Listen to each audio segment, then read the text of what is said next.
was gonna say you said one. Yeah. I was waiting. Well, sorry. I had to make sure things were working. Anyway, hello, everybody. Welcome back to another Reddit tales, stories, whatever we're calling this. I still haven't decided yet. I want to first off say this, though.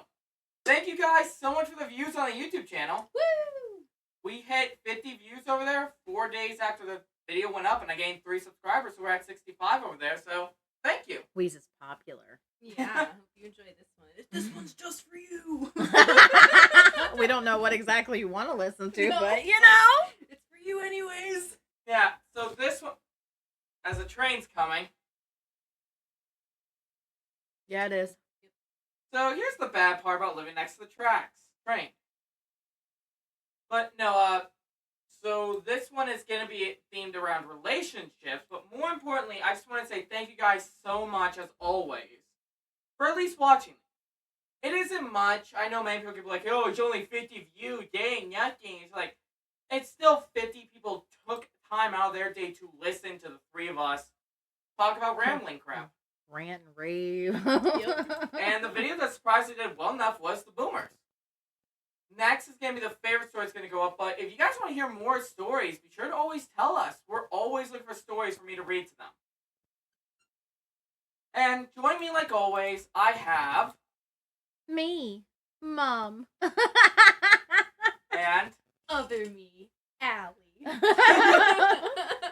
Yep, I basically forced these two to do it yet again. I am using bait for one of them, the other one I just had to beg for an hour straight. You decide who is who. Figure out which one was the one had to beg. Well, considering the other one's very tempted easily with, hey, I'll make you dinner. Honestly, I would come for less. I'd just be like, hey, I got water. No, for real, I would do it. I'm a thirsty girl. Anyway, You guys might also hear two mics right now. We have a second. I'm trying out a second mic for my voice. Because talking as loud as I do, it does hurt. Also, one more thing I'm going to cover before we actually get into the stories. Yesterday we covered 3 random horror games. I'm going to be doing that again next Monday. And one of them will again be Animator's Hell. I'm going to write out some challenges for myself for that game. And potentially kidnap someone to make them play as I sit in the background and laugh at them. It won't be me. It could be me, but it can't be me on a Monday. I don't know who I kidnapped yet. Like I said, one day I will do that to somebody. I was gonna say it ain't gonna be me. It could be me, just couldn't be on The only Monday. thing I would play is The Sims. But Honestly, I feel like it would be fun to watch you play The Sims. oh, Because I feel get like, lethal. Yeah, I feel like you like get real into Oh no, it. it would be 3 hours of her character customization, 3 hours building a house, 1 hour for playing, and then back to character customization because she didn't like the look You of should the see. outfit. You should see me play Surviving Mars. All them people. All them people. No, planet-based. Oh, planet-based. That was it. Planet-based. That makes me angry. Surviving Mars you didn't have an issue with, which I was wondering if I don't know. It was on there, and I called it Hell. That's what the place was called. And I said, people in Hell don't deserve ice water because these people were dumb. They're randomly walking everywhere else, but they're not supposed to. And I'm like, you're going to run out of oxygen. You're running out of oxygen. Just keep going. Next thing you know, they're dead. I'm like, you, sir, were a waste of space. That's why there's such a thing called natural selection. You didn't want them in your fucking colony. Or whatever Apparently, they didn't It- want to be in my colony. It needs to Fuck them. breed. No. You Any- don't have idiots make idiots. That's how Any- we look at our country. Anywho, I'd like to say one more thing, a warning. This is a full-on trigger warning for everybody. We're gonna start out with the Candace Elmore / Newmaker story. If you know of it, then you know what this is going to entail. But if you don't know this story yet, child abuse, death, malpractice, it's very, very bad. It's very triggering. I've read and heard a lot of horror stories and murder. This one I think disgusts me the most. One of the few stories I think actually sat with me because of what I'm going to read here. Alright. Now, I will be giving a TLDR, of course. There it is. It takes a minute for a train to get to us, you know? I will be doing a TLDR, of course, because no, B, you're okay.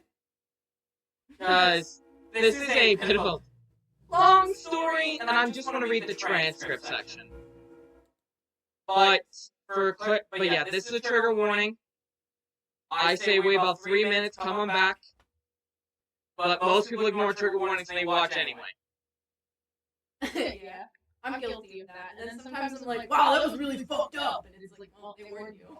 Yeah, so there is a trigger warning for this. We're gonna wait for the train to pass, and then we're gonna read. And here it comes. Does it really pick that much of it up Not the laptop, surprisingly. It picks it up on the mic. on the mic? But the mic I literally bought. Those who don't know, the mic I use, I literally got specifically for recording. It's a good mic. There's a ladybug. I know, I was just looking at that because that's the ladybug. I mean, I don't know if it's the same one. I don't It's know what probably the lifespan is, but like, there was one on it last week. So what if he's just like, guys, we keep moving my mic?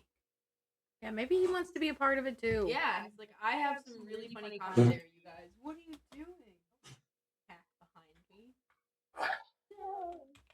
me. It's okay, Mr. Babies. Are you alright?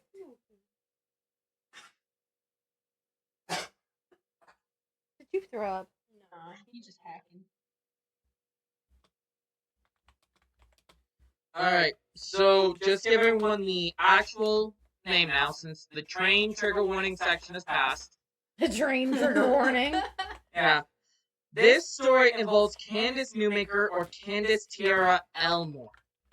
She was born in 1989 in Lincoln.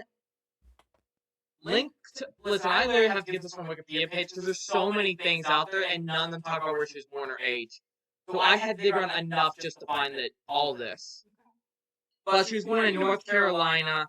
She died at age 10 in Evergreen, Colorado. Oh damn, that's far distant. Yeah. Not very old either. The coroner ruled her death as suffocation. Well, yeah. And you guys are all going to find out why in a minute. I already know. Oh, yeah. So, the TLDR here, Candace was in a previous household with her two siblings. She was ended up getting taken out by Child Protective Services due to reasons that I don't know if are true or not, because everyone always speculated what it was. She was put into the foster care system until the age of 9 to 10, I think it was, or 6, I can't remember. Okay, so here it is. She was adopted at age 6. She was 5. When she was 5, she lost her rights. When she was 6, she was adopted. And then over the next 2 years, apparently during those 2 years, she was accused of messing with medication, not medication, she was accused of killing goldfish, playing with matches, hurting other kids, all this other shit, okay? But they weren't, this wasn't like, This was was what she was being accused of? This is what, I don't even want to call her fucking title. Because it says she's a nurse practitioner. I don't think she deserves that title of what she did. So a nurse malpractitioner. Jean Elizabeth Newmakers was her adopted mother. And she accused and said that Candace was accused of all those things. While other people would attest to the fact that she never did any of that. She was a polite, sweet little girl. So I don't know, okay? Okay. But so just wait, By the- I'm sorry, but so just to make sure I got this, it's the nurse malpractitioner that's saying that, like, accusing her of all these things, or is it the... Yes, the Jean Newmaker is technically the mother who was also a nurse practitioner during 1890s and 1990s. 1890s? Damn. Sorry, 1980s to 1990s. I was gonna say, how long did this woman live? Was she a vampire? Like, was she a witch? Was she that, 3,000-year-old or 3,000,000-year-old wizard there? 6,000-year-old wizard? Yeah. Anyway. Yeah. We got questions. She apparently said all this, but so to try to help deepen their bond and fix the relationship, because the main thing she was upset about, and this is what many articles said, is that she was upset she didn't get a normal mother-daughter relationship with this child. It's like, well, if you're accusing them of, like, crazy things, yeah, that's gonna put a fucking damper on your bond with your child. For example, one of the things that led to her doing this therapy was the fact that Candace never called her mom. I fucking wouldn't. She either. expected her that the second she adopted her, it was gonna be, she's my mom now. Hi, mom. And it was like she was treating Candace like a pet, like she went and bought a brand new pet. Yeah. And it disgusts me because many articles talk about that fact. And that sucks too, because it's like, it's not. I mean, even though she said that she was adopted at the age of like 5 or 6, so it's like, yeah, that's still pretty young, but that's also old enough to kind of form a, however No, you're she gonna was represent yourself. her parents lost the right to her when she was 5. 2 years later, she was adopted. Okay, so she was 7. So it's like that's old enough to have your own conception of the world. And it's like if you're going to, like I think people who adopt or foster for the right reasons, like that's totally cool. But people that don't, you're interacting with someone for the first time, so you kind of can't just expect them to be like, "Mom." Yeah, like I'll say right now, I've read many Reddit stories and even heard normal stories about people talking about the fact is this, and theirs was an aspect at one time, like, adopted kids, when did you find your mother and father? It's like, many people said, they're not my mother and father, they're my bio mom and bio dad. I see my adopted parents as my parents. Like, I'm one of those kids, an example. I may still have my biological mother, but I have a stepfather who I see as my dad. Yeah. Like, I don't call him dad, I can't say that word for reasons, but he is still my father. If I know I need a dad, I go to him. Maybe one day in the future when I'm feeling really comfortable, I might tell that story, but not today. Probably not for a long time. How about never? Anyway, so we're going to now get into the actual what happened here. Candace and Dean Newmaker, so Candace, she had her name changed to Newmaker. They traveled to Evergreen, Colorado in April 2000 for a $7,000 2-week intensive session of attachment therapy. That's crazy. And it's like a lot of times if you just meet the needs of your child, you can form a healthy attachment because there's like it's like a whole psychology concept. Now, this part here, I'm sorry to interrupt you, but this part here is actually going to be a bit of a even more of a warning and like how the fuck did this go through? She did this with a Connell Watkins, who was without a license, by the way, upon referral from William Golb, who was a licensed psychologist. I was gonna say, was he at least licensed? Somebody? Anybody? I'm sorry, but if you have a license, how are you gonna be like, you know what? There's this other guy I know. I really recommend it. He doesn't have a license though. Like what? Sorry. So during she was there for 2 weeks. The last 2 weeks of her life within that place with Gene, undergoing attachment therapy. I will state it right now. Yes, you are technically. Some kids do need therapy to go through the foster care system. I will not deny it. There are horror stories involving that system. Oh yeah, and even like the lives that they had with their like our biological families too. It's like sometimes you have to go through therapy after that. Yeah. So it's like yeah, like that is fine. Yeah, real therapy with licensed counselors, not like with quacks that are like, hey, bring her out to Colorado. I'm pretty good. For $7,000. I've done a lot of research online. I've Googled a lot. For $7,000 in 2000. So yeah, that's crazy. She died during the second week of this treatment. That's terrible. During what was called the rebirthing session. Now, the people in this session who were doing this were Watkins, Julia Ponder, also without a license, by the way, she didn't have a license either, along with Candace, therapeutic foster parents, the therapeutic foster parents who were supposed to be like the parents for this therapy thing or whatever. Okay. Rita St. Clair and Jack McDaniel, and of course, the new adoptive mother, Jean Newmaker. Okay? So that's 5 fucking adults in this room. Mm-hmm. And I'm gonna swear a bit, because this is disgusting. This is the following script for that day's treatment. And I'm gonna give one last warning. If you're easily offended by child death, or you're having issues, wait till the timer down at the bottom reads 1940, okay? We're gonna do this for at least 3 to 4 minutes, I think, because we're gonna talk about this bit too. By then, we should be already on to Reddit stories and out of this, but this is my final warning. You have been warned. This is not easy. And I know that look, but it is a bad one. And no, I mean, I'm talking about you and this is your final warning. I'm sorry, I can't take that serious. Sorry. Go ahead. Candace? I'm struggling, I can't. Candace was wrapped in a flannel sheet and covered with pillows to simulate a womb or birth canal, and was told to fight her way out. With the apparent expectation that the experience would help her attach, quotation marks, attach, to her adoptive mother. For the adults, weighing a combined total of 673 pounds, or 305.2 kilograms, for anyone who's on the metric system, used their hands and feet to push on Candace's head, chest, and 70-pound body to restrain her attempts to free herself.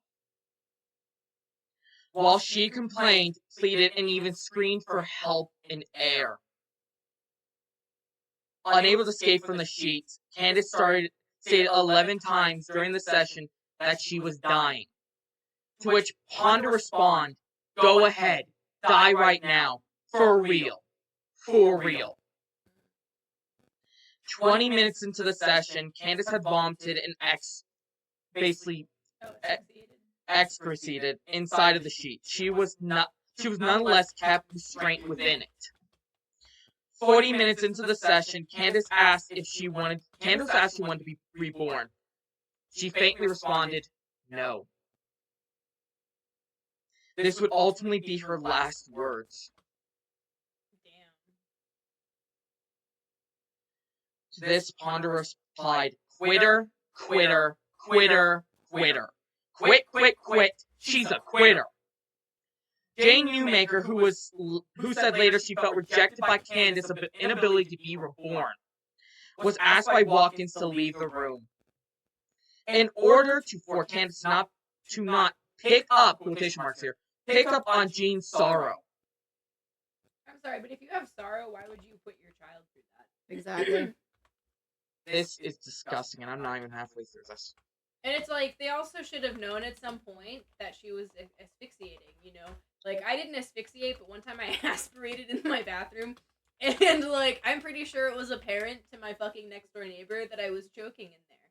So if you're asphyxiating, which is, like, worse than aspirating, it's pretty fucking obvious. And if she's just under a sheet, like, they would hear her vomiting, they would hear her choking on it, and they proceeded to just keep doing it.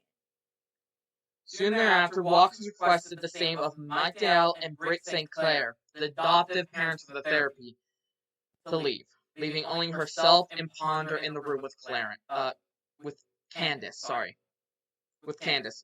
After talking for 5 minutes, the two unwrapped Candace and found she was motionless, blue in the fingertips and lips and not breathing.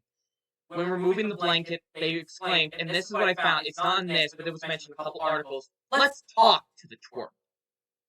It's like she also during like she can be talking. Like, if the fingertips are blue, that's That's not an fucking honest normal. sign Like, of yeah. lack of. Not even the love. fingertips, her lips were full blue too. Yeah, it's like, if you're seeing that, that's usually a good sign that they're probably not. And if gonna you talk were back. technically a doctor of any type, Yeah. you would be able to tell that.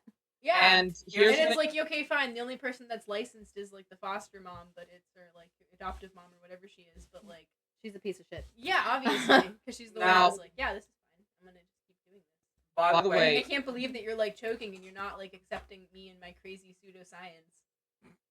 Just- Yeah. to explain this here as well, during the session, like I said, I mentioned this article, but a couple articles also mention this.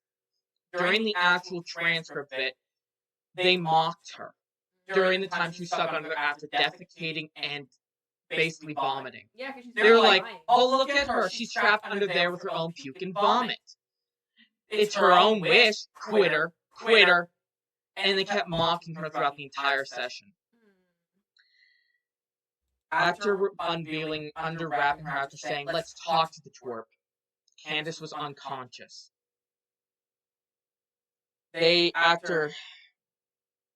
Upon seeing this, Wilkins declared, "Oh, there she is, sleeping in her vomit and shit. I mean, they call it shit." Whereupon Newmaker, who had been watching a monitor in another room, rushed into the room, remarked on Candace's color, and began CPR while Wickens called 911. When paramedics arrived 10 minutes later, McDaniel told them that Candace has been left alone for 5 minutes during a rebirthing session. they left him alone for 5 minutes. Yeah, go fuck yourself. During a rebirthing session, was not breathing. The paramedics assumed that Candace has been unconscious and possibly not breathing for some time. Yeah, because her fucking lips are. Paramedics were able to restore the girl's pulse, and she was flown by helicopter to a hospital in Denver. However, she was declared brain dead the next day, April 19th, as a consequence of asphyxiation. Yeah, because she was cut off from oxygen for that amount of time. Her brain was just like dying. That's terrible. I might be taking this harder, but it's like, this is one of the most disgusting things I think I've ever heard. Yeah, it's pretty vile. Even if she would have lived, Yeah. do you realize what her life would have been? She would have been dealing with consequences the rest of her life. Oh yeah, because she would have been brain dead, so she would have lost like a lot of her cognitive functions. It's like she wouldn't have been able to do a whole lot of things or live like a normal life. And even if they didn't do, even if they still did what they did, but they didn't suffocate her. Just the trauma from that is like fucked up, and to be like, this is the house that I now have to live in. Now, I would like to say, no one has been able to find the actual record of the final session. Many people talk about it, but there's the entire final session is left with 10 hours of other sessions from those 2 weeks. Have been videotaped as a matter of course with Wilkins' treatments, and all of them were shown at the trial. Good. Now, here's where it gets bad. The three people got off with slaps on the wrist. Why? They're not Gene white. Maker, the Gene Newmaker, I was gonna say, and the two adoptive parents, quotation marks, to simulate the treatment, were given slaps on the wrist. They were given no punishment, whereas the two people, Wilkins and Ponder, were convicted of reckless child abuse, which resulted in death. They were sentenced to 16 years, but got out in 7. Why? I don't know. I feel like even if you have good behavior, it's like, okay, great, you still watched a child asphyxiate under a sheet. I never understood. Oh wait, sorry. They were given 10 years. That's still insane. I feel like that should be what they probably said too is like they couldn't put him up for murder because it wasn't intentional. Yeah. But I'm sorry if you're doing that. I was fucked up. Hang on, let me read this. Yeah. St. Clair and Jack McDaniel, the therapeutic foster parents, pled guilty to criminally negligent. Negligent. Yeah, then I was trying to think of how to say it. Yeah, I had to think about it for a second. I know what you're saying, so that's why I said it as slow as I did. My throat's right out right now. Negligent child abuse were given 10 years probation and 1,000 hours of community service and a plea bargain. So they basically got out with a slap on the wrist. They just were given probation for 10 years. Yeah. And 1,000 hours of community service. Mm-hmm. That's insane. Gene Newmaker pled guilty to neglect and abuse charges and was given a 4-year suspended sentence, after which the charges were expunged from her record. I'm sorry, but that should follow you for life, and you should also be, like, I don't know. I don't know if she got another kid after that, too. She better not have. Like, if they still keep her in the foster system, then that just proves that the foster system's pretty fucked up. Which, like, it already is, and I'm already aware of that, unfortunately, but, like, that would just show that it's even worse, and that people don't give a shit about children, like they say they do. Now, here's the thing. Watkins and Ponder were tried and convicted of a 16-year prison sentence, like I said, for the death of a child. Yeah. Watkins appealed this decision, and it failed. Good. Stay behind bars, fuckface.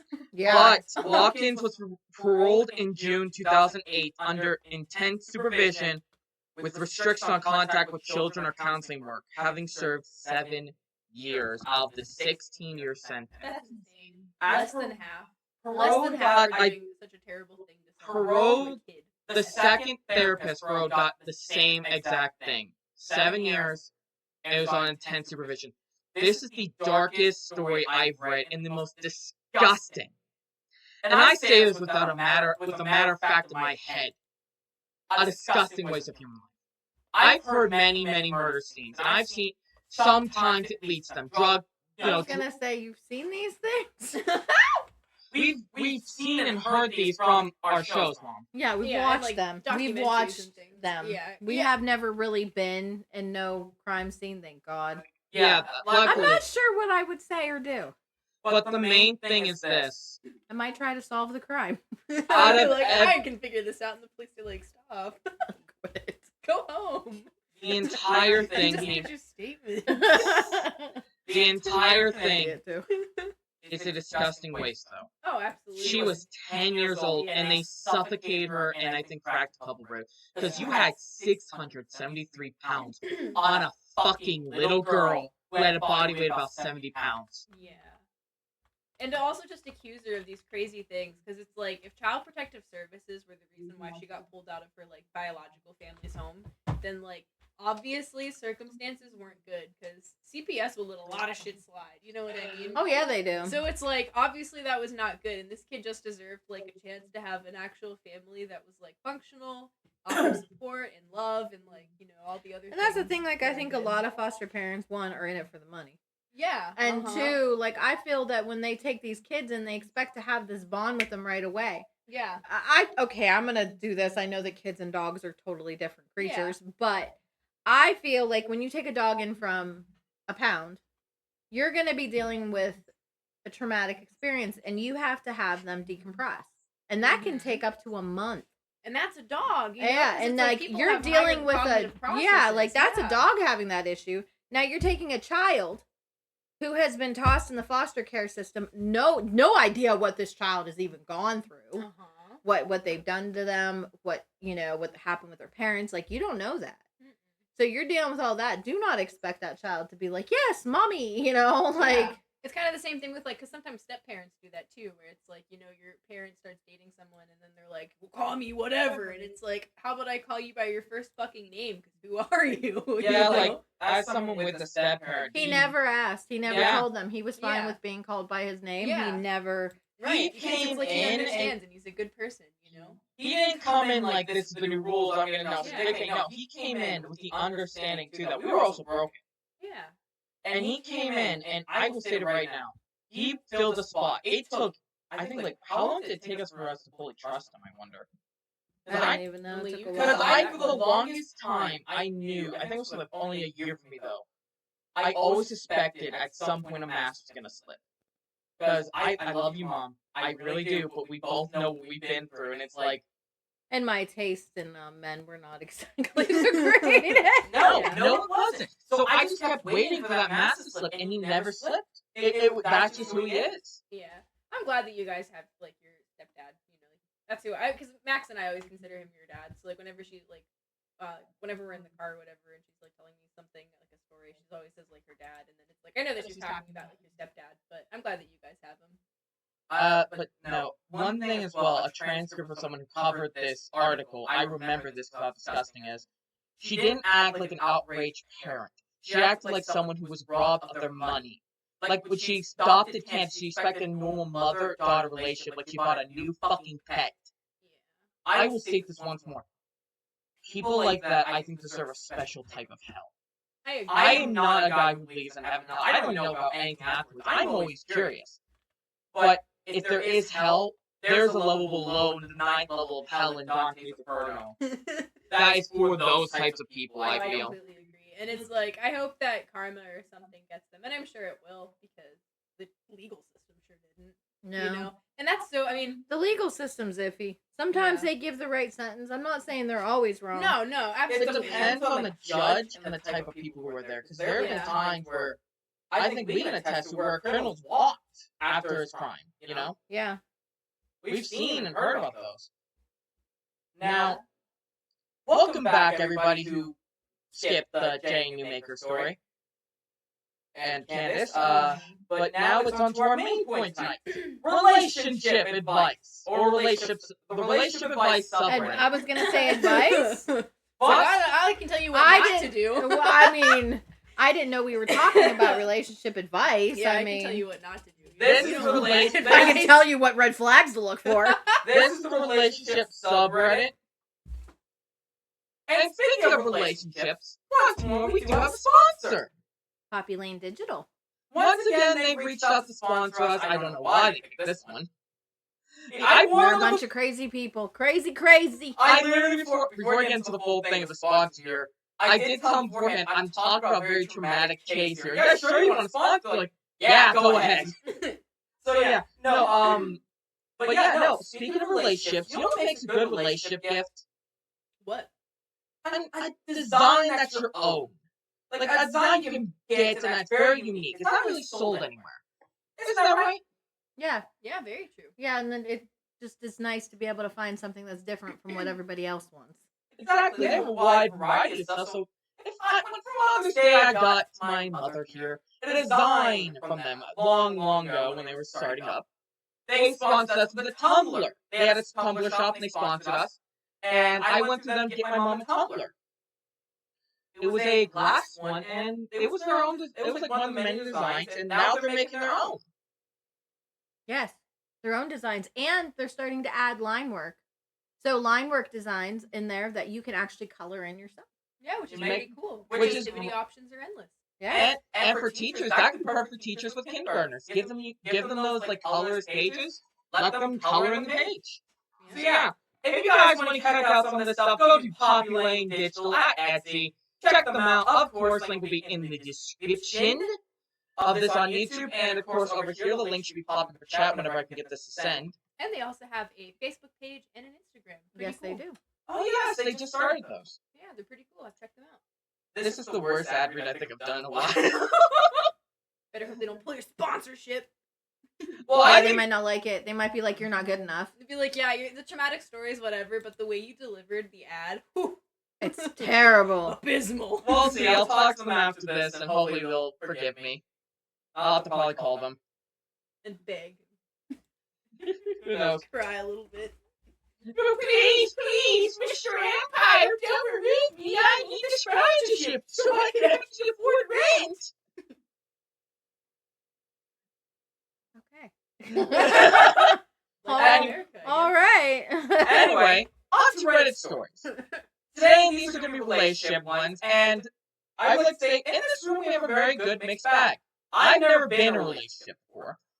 You've been married for what, 12, 14 years at this point? No, I've been with my husband for 15 years, and we're going on our 2-year anniversary on Halloween. Yep. And you've been in a couple relationships, haven't you? I'm dated. Yeah, everyone here has some experience besides me. I will be tackling this from the perspective of a single person looking in. You could tackle someone who's been dating. And my mother here could tackle someone who's been happily in a relationship for 15 years. Before that was bad relationships. On the bright side, On Reddit, they're probably gonna be bad relationships. if you would have posted a thing on Reddit, you probably would have gotten many people saying, "Oh, he's just being a Sigma." Yeah, probably. Oh my god. Anyway, first story. I gotta get adjusted on my chair for this one. My 25 male girlfriend, 25 female, has given up on her career. Something just popped up on screen. I need to get rid of that. Gave up on her career after I became a millionaire. How do I tell her this won't work out? Backstory. I met my girlfriend, Kaylee, fake name, in community college 7 years ago. We became really close friends and started dating 2 years later. At the time, she really wanted to be a nurse, which was great. She was really passionate about it, and I fully supported her. I ended up transferring to a 4-year university, earning my MBA. I don't know what an MBA is off the top of my head. Isn't that like a master's? Of behavioral Has- art. No, I think business. I don't fucking know. I know there's an M on it. It's always a master's degree, but it's like, there's so many of them nowadays. Yeah. I only know what mine is, so I don't know what the other one is. Haley supported me emotionally the entire time through school, which I'm grateful for. Haley's parents ended up cutting her off financially because of her spending habits. She ended up taking a year off to work to help her with her bills. In the meantime, I invested all my savings, time, and energy into a startup platform with my best friend in the automotive industry. Earlier this year, we bought out for a life. I have to reread this because his grammar's not good. How the fuck he started business? Earlier this year, we were bought out for a life-changing amount of money. We were both kept on as consultants with a high-paying salary as well. Okay. So a high-paying salary, they went from owning it to a high-paying consultant salary, which they do make paying Oh, consultants do. yeah. And they don't have to own it, so they don't really have to deal with all the responsibilities. They just get the payment for it. And they Yeah, still get that to would be nice. consultants. Yeah. Not having to deal with all the crap that Oh, comes with absolutely. it. I'm a peon. It sucks. Kaylee has kept her job at the jewelry store this entire time. As of the file, she told me she was handing her 2 weeks in. I offered to pay for her school and expenses. At first, she was excited to go back and earn her nursing degree. I ended up purchasing a condo for us to live in. Big step up from our apartment. Okay, I'm gonna say this now. You can own a condo, whatever you want. I'm more of a house guy. I like having a piece of property. I don't like being like a place in a building. Middle of nowhere. I don't like living in a. I don't want to live in a building where it's yes, I own it, but I have to deal with people above me, below me, across me, whatever you want to call it. Yeah, no, that's my sentiments too. And I mean, like, I understand the appeal of condos because, like, you know, they do your lawn work for you, and that's pretty chill. But like, I rent and I live in an apartment. But if I had to like own something and pay like real world thousands of dollars to do it, I do not want it to be like a glorified apartment because I don't like other people living that close to me. Like, I want to listen to music at 3 a.m. if I want to, and I don't want to have to feel guilty. I want to be able to have a fire at night and not have to worry about everybody being like, Yeah! I smell smoke! Yeah, and like, if I'm going to pay a mortgage, damn it, then like, I'm going to have my own little backyard or something. Yeah. You know? Your own little piece of heaven. Something. Anywho. Just a smaller piece of hell, I guess. I like having my own home. It's nice. Yeah. I wish I was in the middle of nowhere. I'm still going to call out the fact that I want off the grid in the middle of nowhere in the mountains. That's what I'm calling for, baby. Yep. Yeah, that's my mother's dream. Meanwhile, mine's just like, I just want to live. I just want to be able to survive another day in this hell. Yeah. Anyway, let's see. So they bought a condo for us to. I ended up purchasing a condo for us to live in, close to her school. Over the weekend, we were talking, and she threw out the fact that she wasn't sure about when to go back to school, and that she could be a stay-at-home wife. We're not married. I didn't say anything in the moment because I wasn't sure on how to respond. Part of what attracted me to her was, in the first place, was her ambitions. It just doesn't sit right with me that she quit her job and career goals after I came into money. Her shopping and spending has also gone up. She's been looking at new cars. I could be overreacting, but something just doesn't seem right. I still love her and want it to work out, but I don't like this new side of her I'm seeing. Thanks in advance for the advice. Alright, so you guys have advice for him? I mean, I think first and foremost, probably talking with her about it, you know, because it might be a thing where, like, maybe she's not trying to use him, but it's coming across as though she is. And it might be like, if she's financially reckless, then she might be thinking, like, oh, well, now we have more money and blah, blah, blah. But it's like, if you don't want that, you know, let her know. And maybe don't give her access to your cards if you don't want her to spend your money. Because I'm assuming her cards don't have that kind of, you know, balance. If she's doing that and you talk to her and she doesn't want to change the way she is, then it's not even worth being with her then, if that's not what you want. Yeah, exactly. Also, here's the thing he could do. Like, he purchased the condo with his money. It's mostly in his name because they're just dating. Mm-hmm. If she tries to pull a stunt, he can kick her out. Yeah, absolutely. I will say this. Talking is most... From what I've seen in her, talking can solve most issues. What I think healthy communication. Yes, there's healthy. Different types of communication styles. If you don't do a healthy one, then you're not going to get very far. Yeah. My thing is that she might try to pull 180 because what I'm seeing right now, based on how she's acting, this is from what I can gather, the mask might start to be slipping right now because she was cut off from her parents because she kept overspending.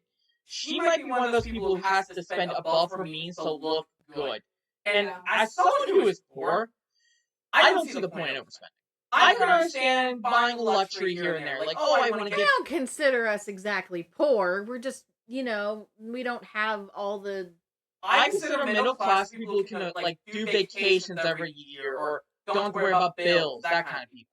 Those people are rich. What are you talking about? No, rich folks own, like, that big mansion we see. No. Rich people get to go on vacation every year. Yeah, that is a good point.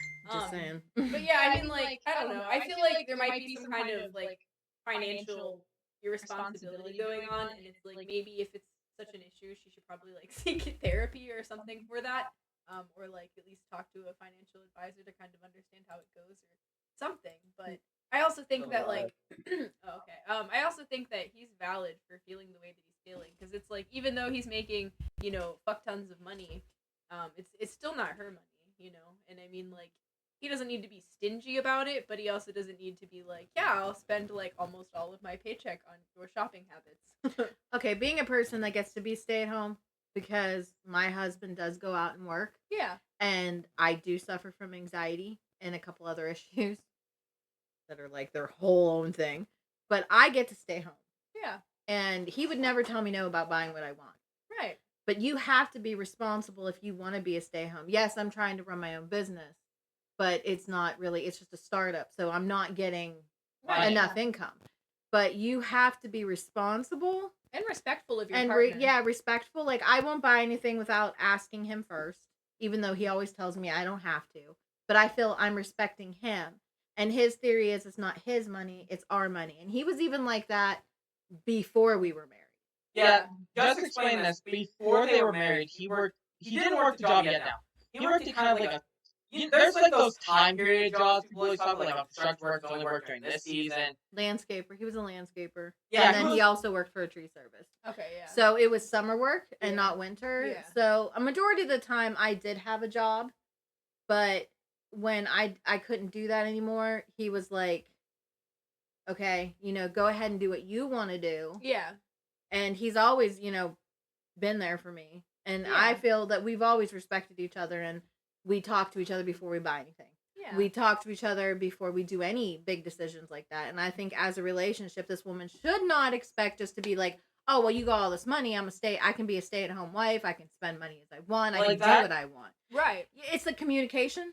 Yes, because in your case, it's like you and your husband, you guys had that discussion. You talked about what your boundaries were and where you're comfortable with, where it's like she is just expecting these things. And it's like, even if he's making fuck tons of money and maybe what she's spending is just a small drop in the bucket, it's still like about the respect aspect, Yeah, she's not respecting him. No. And he does need to sit down and talk to her. Oh, absolutely. He needs to have a conversation. If they're not on the same page, they're never going to be on the same page. Yeah, exactly. If you can't work at being like, because I'm sorry, being with someone, whether you're married, just in a relationship, whatever, is constant work. Yeah. It is. It's always, what can I do to improve it? How can I, how can we make it better? And it's together. Not one person doing all the work and the other one just sitting by. No, it is constant work with each other and trying to figure out the best resolve for everything. Yeah. A lot of compromise and communication. Healthy communication at that. Because you want to make sure that you're getting just as much out of the relationship that your partner's getting out, because it's not fair. And it's like, if you love somebody or if you want to be in a relationship with somebody and work towards something like that, then obviously, you should make sure that they're getting out what you're also getting out. Otherwise, it's like you're doing them a disservice. For example, here, something I want to bring up here. Like I said, relationship's 2 weeks, two-way street. I've seen many things about people being like, I cheat on my husband or I cheat on my wife. How do I, is there a way to restore that trust? Like, the main thing I always see is people always too lax. They don't see their partner as equal anymore. You always have to see them as an equal. If you think they're above you, then they're going to look down on you. If you think you're above them, they're going to grow to hate you. Equality in a relationship is the best form of approach. Yeah, and this comes from a guy who's never been in a relationship. Even I know this damn shit. Yeah. Then again, I've seen relationships. A bad one and a good one. Yeah, so you've kind of seen like a mix of things. Yeah. Yeah. But you kind of have, like, even though you yourself don't have the personal experience, you have at least witnessed, things like on both ends of the spectrum. It took me a very long time to start finding healthy relationships because, like, I grew up in a chaotic household, so it was like my parents didn't have a good relationship. Yeah. I didn't find them either. We're good at picking them. Also, by the way, one more thing I want to throw out there. I'm glad this one doesn't involve kids because I can see him saying, I want to stay with them because of our kids. Like, no, don't. Yeah. Anyway. Yeah, because a lot of times, like, sometimes people they call that moral commitments where you're like, oh, well, I have to be with this person because of the kids. And it's like... Or the money or something. It's like yeah, that. but, like, whenever it's, like, for things like the kids and stuff like that, because, like, a money would be what they consider a personal commitment. Taking a relationship psych class. But the moral ones, like kids that usually grow up in those households, they're not any more well-adjusted. It's like healthy divorces, and of course healthy divorces because adults should be adults and not like weaponize the children first and foremost. Yeah, we all know somebody like that, but that's okay. I mean, it's not, but we're getting. No, there. I actually was something got in my mouth. Oh, okay. Oh well, good timing, I guess. Good timing to Something got in your mouth, huh? Yeah. Don't take that out of context. Too late. It's back in it, I guess. Yeah. No. It's too late. I think that finally the food broke off. Oh my god. Anyway, so we don't delve too much into that topic. Let's move on. I had a piece of pizza so stuck in the back, Okay. and one of my molars in the back. I think it Okay. finally went down. All right. Because I was like, I had no idea about this pizza stuck in your molar, and I just hear like, I think that piece of food broke down, and it's like, glad to hear it, man. Congrats. Yay! Go you. Yeah. So anyway, yeah. Next story. Next story. Because like I said, I want to get through a couple of these because someone else here has some stories to read tonight. I'll give you a hint. It's not me. Revolutionary Files It's 305. me. I'm the person. It's me. Go ahead. Boyfriend, 20M, did something very scary to me, 21, female. Any advice on how to handle this? Oh God. My boyfriend recently lost a vital family member in a horrible accident. The following weeks after this, I took care of him and his family, cooking, cleaning, aiding as much as I could, taking time off work to do so. About 2 weeks after the passing, I was sitting in my partner's bedroom and he left. I later heard a creak at the door and saw a shotgun opening the door. Without seeing a face behind it, I immediately got scared. Some background info. My partner knows how uncomfortable guns make me. I don't like to see his guns, hear about them, have them at my house, etc. It's just my own personal feelings and opinions. He's known this through the 4 years we've been together. Back to the story. I saw him emerge as well, holding up the shotgun, which he previously in the week told me he inherited from the deceased family member. Not pointing at me, but at the wall adjacent to me. He asked me previously if I wanted to see which I declined. I was in shock and confused. Why would he even bring the gun into my room? Oh wait, why he would bring this gun in his room?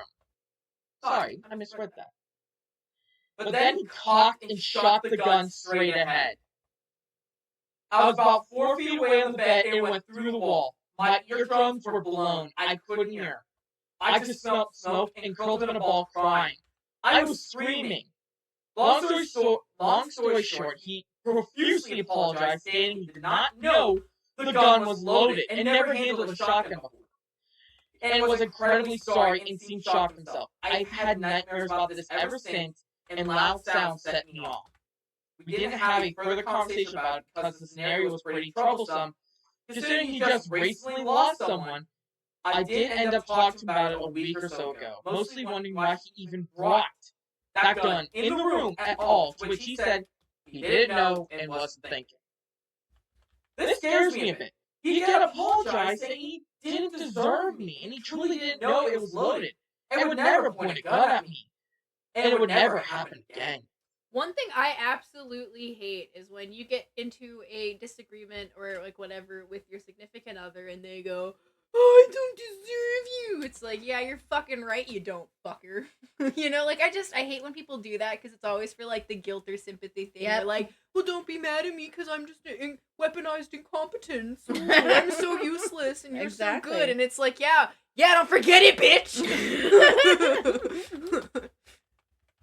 But continue. I just had to put that out there because I hate when people do that. And that he learned from his mistake. I'm not sure if we need some time apart. It feels conflicting because other than this, our relationship has been good for the past 4 years. Dump him, change the locks, run. I'm stating this as someone who has seen guns and has dealt with people who have seen guns. If they can point next to you and think, haha, look at this, and fire it off, rule number one of having a gun. I never owned a gun. I've seen classes though. I know how this works. You check to see if it's fucking loaded. Always on safety too, yeah. Make sure and you don't stash them loaded either, yeah. Because it's like a That's lot of what times, a lot of times too. Whenever people have like a gun accident like that, it's through doing something stupid that you shouldn't have been, i.e., pointing a gun through the door and just shooting it off. It's like, yeah. Are you ready? Oh, you have a lot to say on this, I know, but I'm gonna state this. I have been close to almost getting shot once. And it wasn't because of reasons. I'm gonna make this as short story real fast. I was in my room, a gun was fired in the house, it was shot upwards, luckily it missed me. That's all I'm saying. It wasn't shot upwards. Then why was there a hole in my bed? There was not a hole in your bed. The old twin bed. Oh my goodness, are you like demented? I Might be. Anyway, your turn. Okay, as a person Yep. who literally has been shot at, guns aimed at. No, you don't. Okay. This could be a long one. You never ever aim a gun at a person. No, absolutely not. Never. Nope. I don't care if that gun is not loaded. I don't care if you're just playing around. That is not playing around. You have intentions on scaring that person or trying to kill that person, and you can't tell me otherwise. And that whole, oh, I'm so sorry bullshit, no. I like literally, I have, I've had my ex-husband he would buy me animals and then take them away because he was so sorry for what he did to me. He was so sorry for, trying to shoot me or hurting me in whatever possible way. So, not to get on that subject, because I don't really talk about it, it's the whole point of no. If anybody is in a relationship where their boyfriends, husbands, whatever, are just playing around and they aim a gun at you, take it seriously. Do not just be like, oh, that's fine. It's a big joke. I didn't mean it, because you never know when it's going to escalate to something else. And it could be 4 years in. It could be 10 years in. Something can trigger them to change who they are. Something. Anything big and emotional can trigger somebody, and you don't know who you're with anymore. Because it's like even like the loss, because it said at the start where he lost. Yeah, he lost. Yeah, it, and that yeah. he had known that she didn't like guns and felt uncomfortable around them. But so he it's did like, it anyway. Exactly. So it's like, who's to say that he wouldn't? He escalate was it? upset, and he was trying to make her upset. Yeah. And it's like his way of doing whatever to make it better for himself. Yeah, And it's like at the expense of her, and like yeah, that's not a that healthy could have killed her. relationship. It absolutely could have. It was only by dumb luck that it didn't. Yes, and that's the thing. You don't want to risk it again. Also, I'd like to stress this two things I'd say. One, I've handled a BB gun before, okay? Just to state this. And I accidentally went off my hand because I wasn't trying to, and I shot my stepfather with a BB gun. Oh god. That she knows the story because he was pissed. I fucking bet he was. I didn't even know there was a rat in the house, and we were like, we got the BB gun because we are gonna shoot it to get rid of it. We wouldn't kill it. And I had it in my hand that second. I accidentally had to go off because I wasn't paying attention. And I shot him. He was pissed. I'm surprised I didn't get I'm yelled surprised at. you're alive today. If he would have hit me, it would have been fair. But he didn't. Yeah. But no, that is like, to say this now, sometimes guns go off without people knowing, but that's the thing too. That's why you don't point it. And second off, it's a fucking shotgun. It sprays. Does it have a choke? Sorry. See, I don't know what type of gun it is. If it's one of those older hunting shotguns, the ones you go like this with, Yeah. those have a bigger spread from what I know. Well, other newer shotguns have a smaller spread and doesn't have a choke on it, because those reduce the spread. If it's an older shotgun, I have no doubt in my mind that she got extremely lucky, because that spray would have hit her. Even one of that piercer, I would it say. would kill her. Yeah. No, I would take that extremely serious. Yep. Me too. Top And then for him to not take it serious, it's like that's even more of a red flag, Top comment from Jeff Clayton. All right, He Jeff. shot a gun next to you while in the same room. He could have killed you. When someone else kills you, you break up with them. Underneath that, and you tell the police. Yep. And then underneath that, someone said, real talk, in the U.S., police aren't going to do anything. That's The sad part is that's... And actually... Yeah, they'd be like, wait, did it hit you though? No, but it was close. Well, it depends. You don't have any marks. Depends on the state, because some places do take this seriously. And It's okay. So any type of domestic violence, which I consider that domestic violence, they don't want to deal with it, and a lot of states do not take it seriously. I'm not saying anything against all police officers. There are ones who will take it very seriously. I had a couple, but I also Absolutely. had a few that said to me, well, I can't do anything for you. You have to take this to court. or get a PFA, which a PFA to me is nothing because what is it? You're holding up a piece of paper. Is this going to protect you? Yeah, like it's just basically like Domestic violence is not something people talk about. It is not something people take seriously. It's always, well, you could leave. Yeah. And it's like, there's so many other ways that people control you to where like maybe you can't leave because it's a financial thing or you know There's one thing I've seen a couple times is that kill you if you leave, you know, things like that. some cases, well, they'll use, if you have kids with these type of people, they'll use the kids against you. Oh, absolutely. They'll try But to even that hold is a off. small type of domestic violence to me, Oh, and that's absolutely. the beginning. Mm-hmm. Because either that or go see a counselor. You need to something needs to be done before it escalates to the next thing. Mm-hmm. So to me, it's like, and cops don't like to get involved. Wait, I just thought about this. One thing for sure, though, depending on the state, that gun's not registered in his name. He shouldn't have that gun. No. Well, if So he that inherited shouldn't- it, and if it was like through a will that he inherited it, then that might be. But according to this, it was given to his dad in the will. Okay. Because there's an egg here. Okay. To add some info, he had unloaded earlier in the week.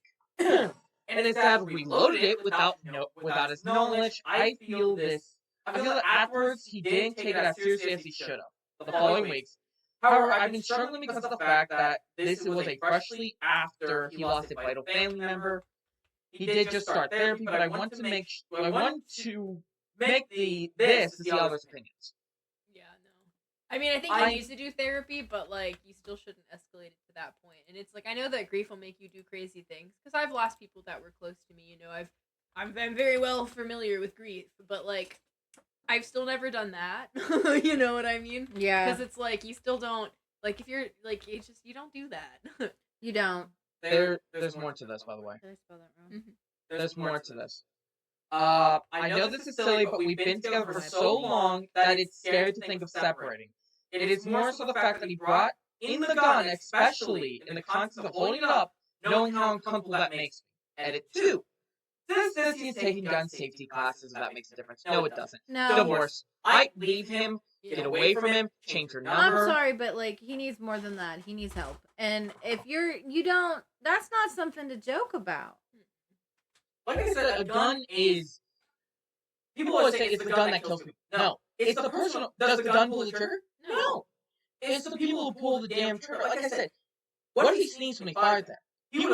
That would have shot who knows what. And if he wasn't looking because he just stuck it through the door, it's like literally just by dumb luck that she's even able to make this Reddit post to ask people what she should do. You know? Yeah. I will say this right now. I know many people will always be like, well, give him a chance, No. The second a gun is brought into a relationship, this can escalate to deadly levels. We've seen many stories on here, on Unsolved Mysteries, on even those crime shows we watch, where they'll play with a gun, and it goes off. Yeah, and it kills someone. Yeah, a lot of how it happens.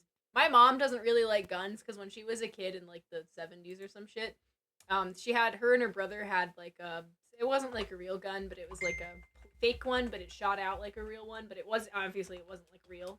It was like some kind of plastic pellet thing.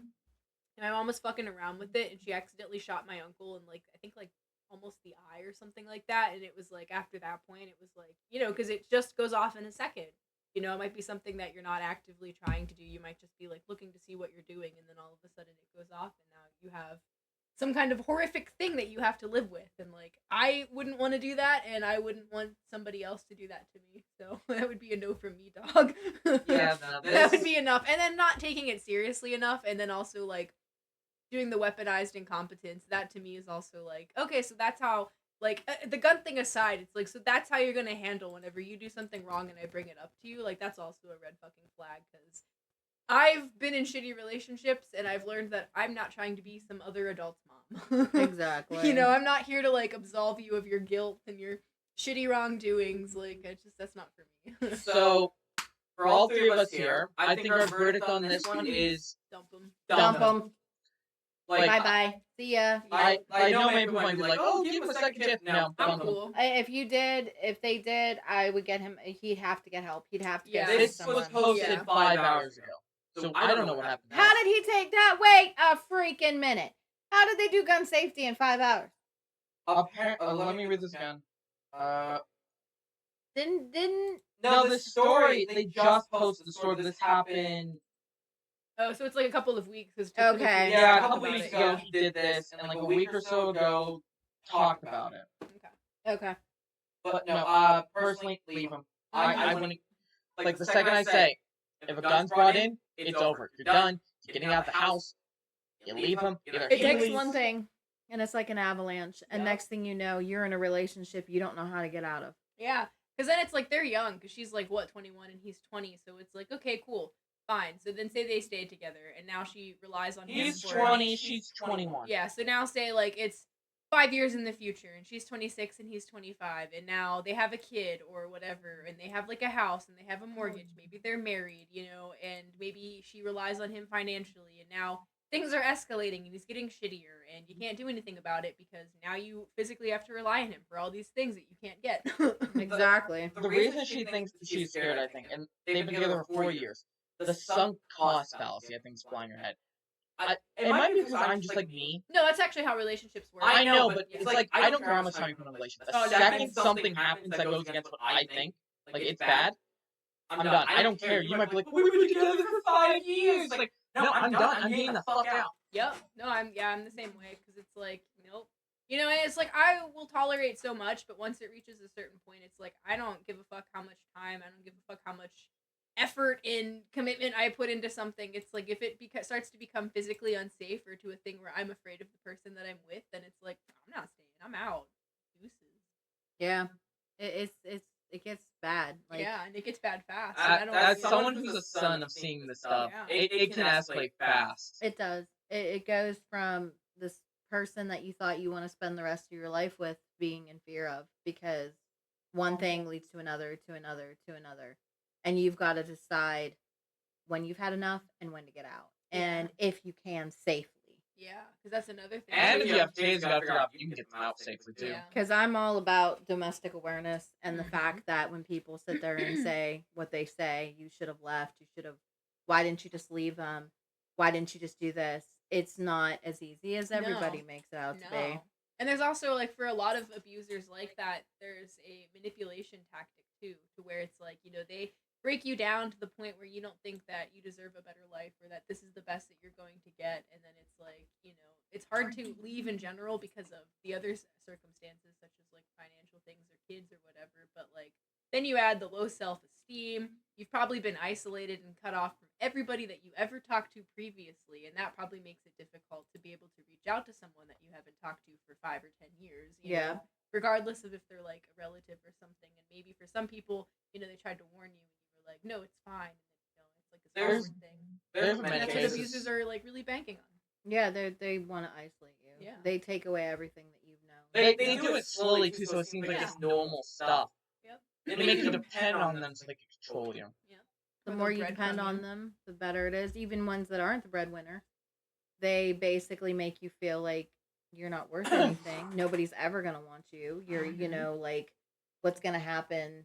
Like, if you leave, are you at risk of getting killed? Yeah. Things like they have their ways, Yeah. and it's like, and it's hard for people to understand that when you're not living it. Mhm. Or they'll tolerate it. I believe in you don't know what somebody's living unless you walk in their shoes. So do Exactly. not ever just guess and say, well, you could have done this, you could have done this. Until you've lived it, you don't know it. So I Exactly. never try to tell somebody, oh, I know how you feel, or because a lot of time I don't. So I try to listen. I try my best, but you don't know. So don't ever assume you do. Don't Yeah. ever assume that, something, and then like taking things, small things, and being like, oh, okay, it'll be fine. Don't. If you feel in any possible way, shape, or form that you are scared, or This that this applies to could both be ge- this applies to both genders. both Absolutely. genders, I'm a big believer in both Or genders. non-binary. Like, I I am had to so clarify this. anybody, Anybody. any doesn't matter. person out there, if you feel like something is wrong, trust your instincts. Yep. Trust your gut. Yeah, if you feel like, even just the smallest things, talk about it, get help, try to get them help, because it just takes one thing. Yep. And then all of a sudden it's just your whole entire world is shifted, because one thing leads to another, to another, to another. Like I said, this is a dumb boy thing that I'm like. I'm not even in a relationship, but I have three things. You cheat on me, you try to kill me, or you do something that really screws me over. Those are three things that I think are deal breakers for me. I also live by another motto, which I don't know if it's you who taught me it. The 2 yeses, 1 no situation. Both have to agree. If one disagrees, it doesn't happen. Yeah, like that's how I live my life. I don't me and my husband, it's we either agree. If we don't, then we figure out how to agree or we just don't do it. Right. I think that's a healthy way to go about it, because like what a lot of people don't realize is that relationships require compromise, and that doesn't just mean me compromising what I want so that way you get what you want, and then next time you'll compromise so I get what I want. But it's more so about like finding a way that it works for both parties, even if like it's a bit of a give or take of both sides. Like maybe you want the wall painted something, and then you want it green, and the other person's like, no, gosh. and then it's like you find a color that's you can both agree on or whatever. It's just nice to have somebody you agree with. Yeah, or somebody that's willing to work with you until Yeah. you can find something that you agree on. Because obviously, it's not going to always be. You're never going to find someone that you're going to perfectly 100% agree on absolutely everything. Yeah, it's with. not gonna happen. But Like I have an amazing relationship. Yeah. I do, and I people like literally say I have relationship goals. Yeah. But I will tell you right now, we do not agree on everything. No, and it's No, also a there's lot of stuff work, there. and that's why you guys have got such a healthy and beautiful relationship, because of all the effort and the commitment and everything. And we else were that you both guys- treated pretty bad before, and Yeah. we've been through the different stages of relationships. That it's like I went into this one like I'm not fighting. Yep. If there's a problem, we need to figure it out. Yep. Don't ever raise your voice at me. Don't ever put me down. Don't ever call me. And he never did. He No. he And was especially No. when you're kids. yeah, and Yeah. don't use my children against me. And he was like, no. He goes, I wouldn't do that. And he walked in already knowing how to respect a woman because his father taught him how to respect Yeah. a woman. That I didn't have to because I told him like my life was not good. Well, he was disrespected by women left and right, so it was like a mutual. Yeah, you guys have been burned. We were done. Yeah. Now, it's time for the next story, which this one's, I'm going to give a trigger warning for one person in this room, and you will see what I mean here in a second once we read this title.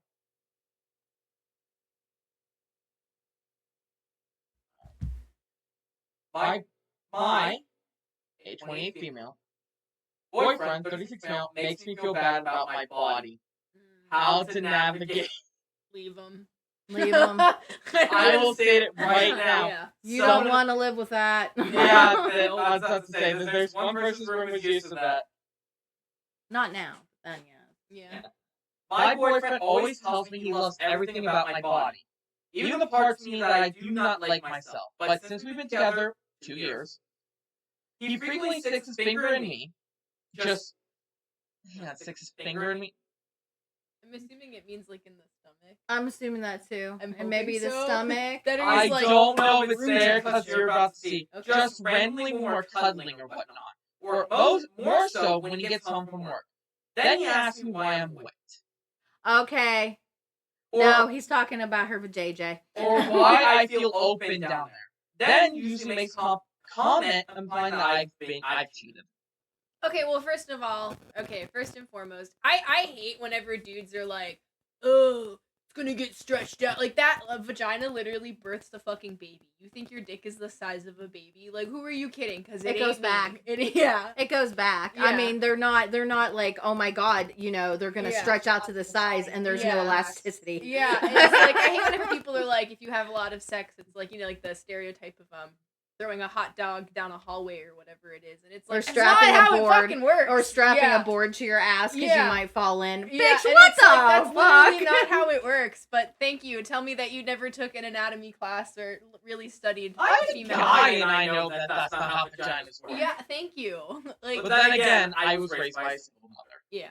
So because I feel like a lot of times it's the girls that were or the boys that were raised by women that kind of have more of an understanding, or at least open to just not believing that, like, oh, you must be on your period, Yeah. because it's the ones that are raised by men I that are can like, spot. Another problem I have with that whole scenario, do not walk up to me and think you're Yes. just gonna stick a finger in my vagina. I am No. sorry. I'm gonna turn into fucking teeth. Like literally, I will losing grow it. teeth down there. Yep, yep.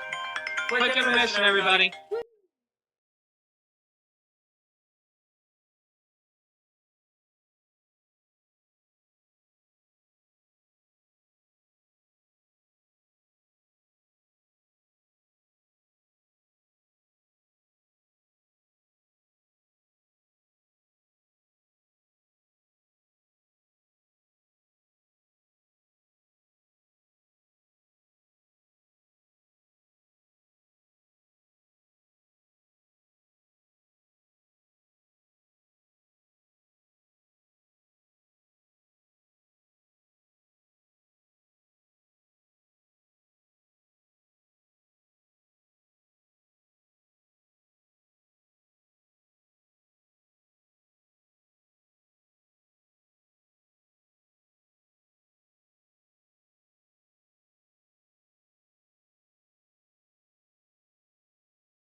No.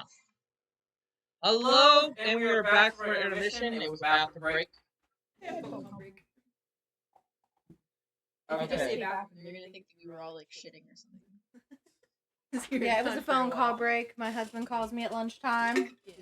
And a bathroom Or break. actually break time. It's not lunchtime yet. Yeah. His lunchtime is until later. Bo, back up here.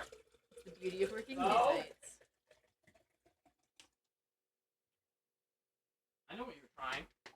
I like how he was kind of grumbling about it. I love whenever dogs back talk you where you're like, do this, and they're like,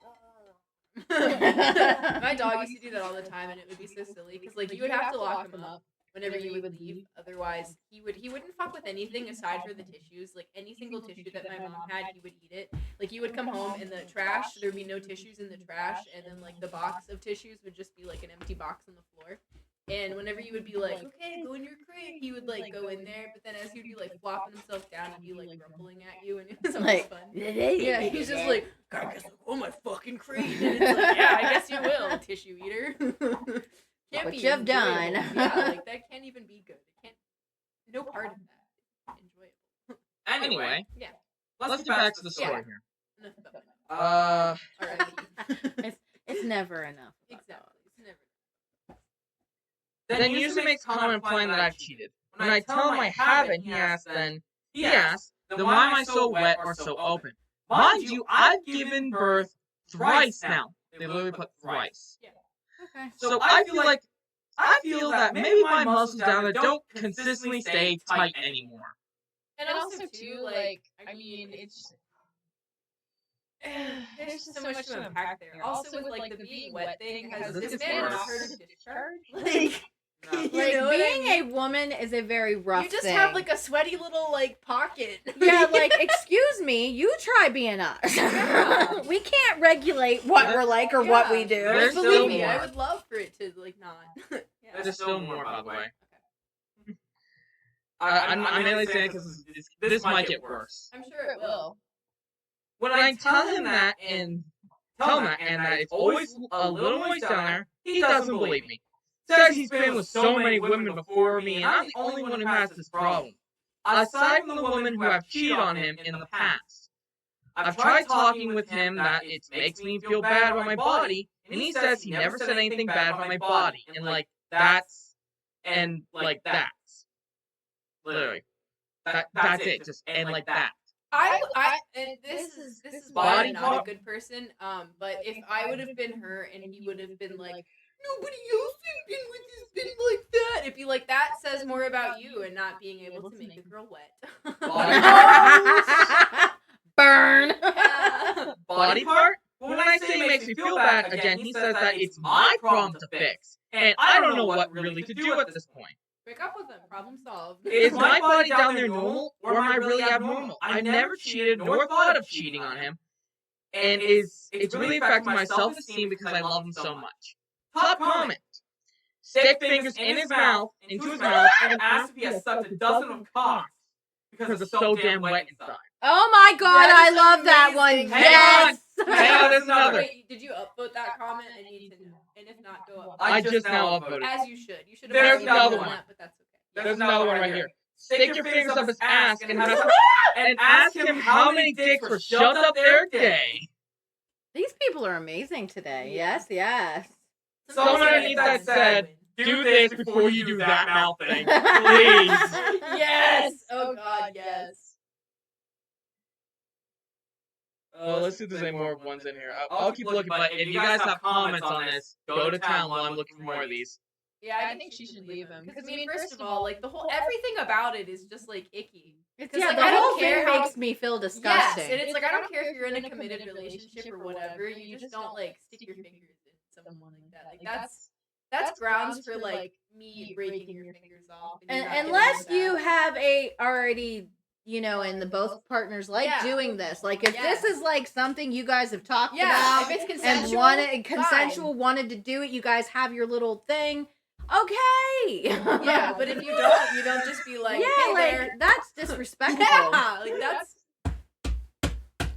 I mean, she makes a good point because some people probably do have like a thing of like, you know. Yeah, like, I feel that you Oh, should you be don't able to have have I that. got another one that's kind of funny. All my other girlfriends were dry so hard when I did this dipstick thing, like I'm checking the oil in a piss ant. I wonder why, dumbass! Yeah, that's exactly what Literally, this is the comment. I believe it, but that's that's exactly what I'm saying. If everybody else was dry like that, says more about you, my dude. It doesn't have shit to say about her. No. Oh my god, this gets worse. Thank you for telling on yourself. There's a post she had up that she deleted. Okay. Kiss My Irish 7 posted this, okay?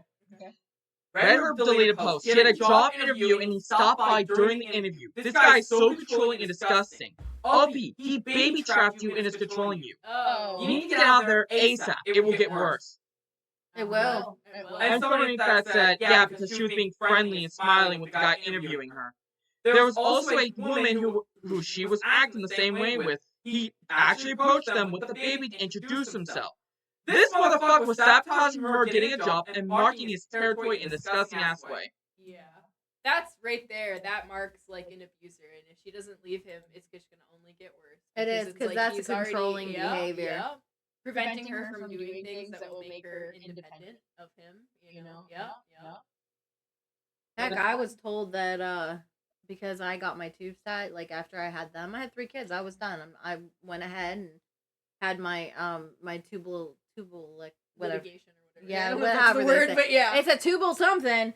And as soon as I did, my ex-husband said to me, "You did that just so you could go out and cheat on me and not get pregnant." I'm like, "Yep, because that's my goal in life." Yeah. You're like, "Ah, you caught me. I've been waiting all this time to cheat on you, Yeah. man. I was just waiting for for when I can get these tubes." I have an insult, by the way. All right, lit.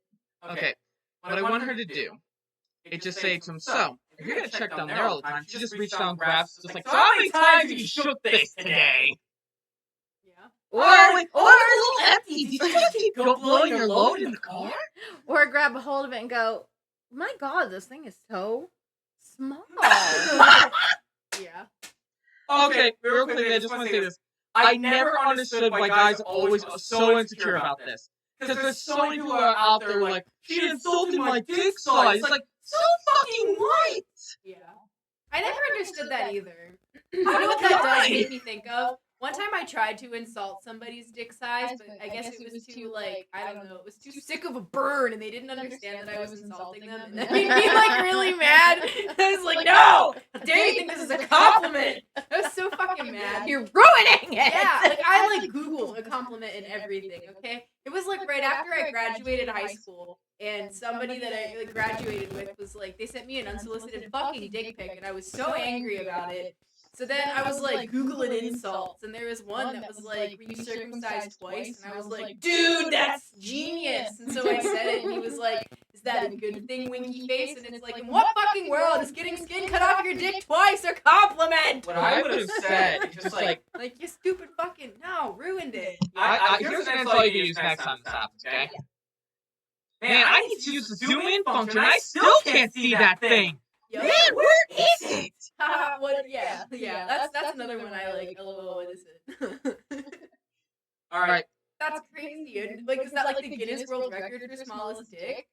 It's gonna be my next episode. We have pick. two more stories, but two more stories, everybody, but we're passing it on. All right. But Yeah, no, sorry to interrupt. Just want to state that. But yeah, it's okay. I think if you want another insult, though, I got another one for you. hell yeah.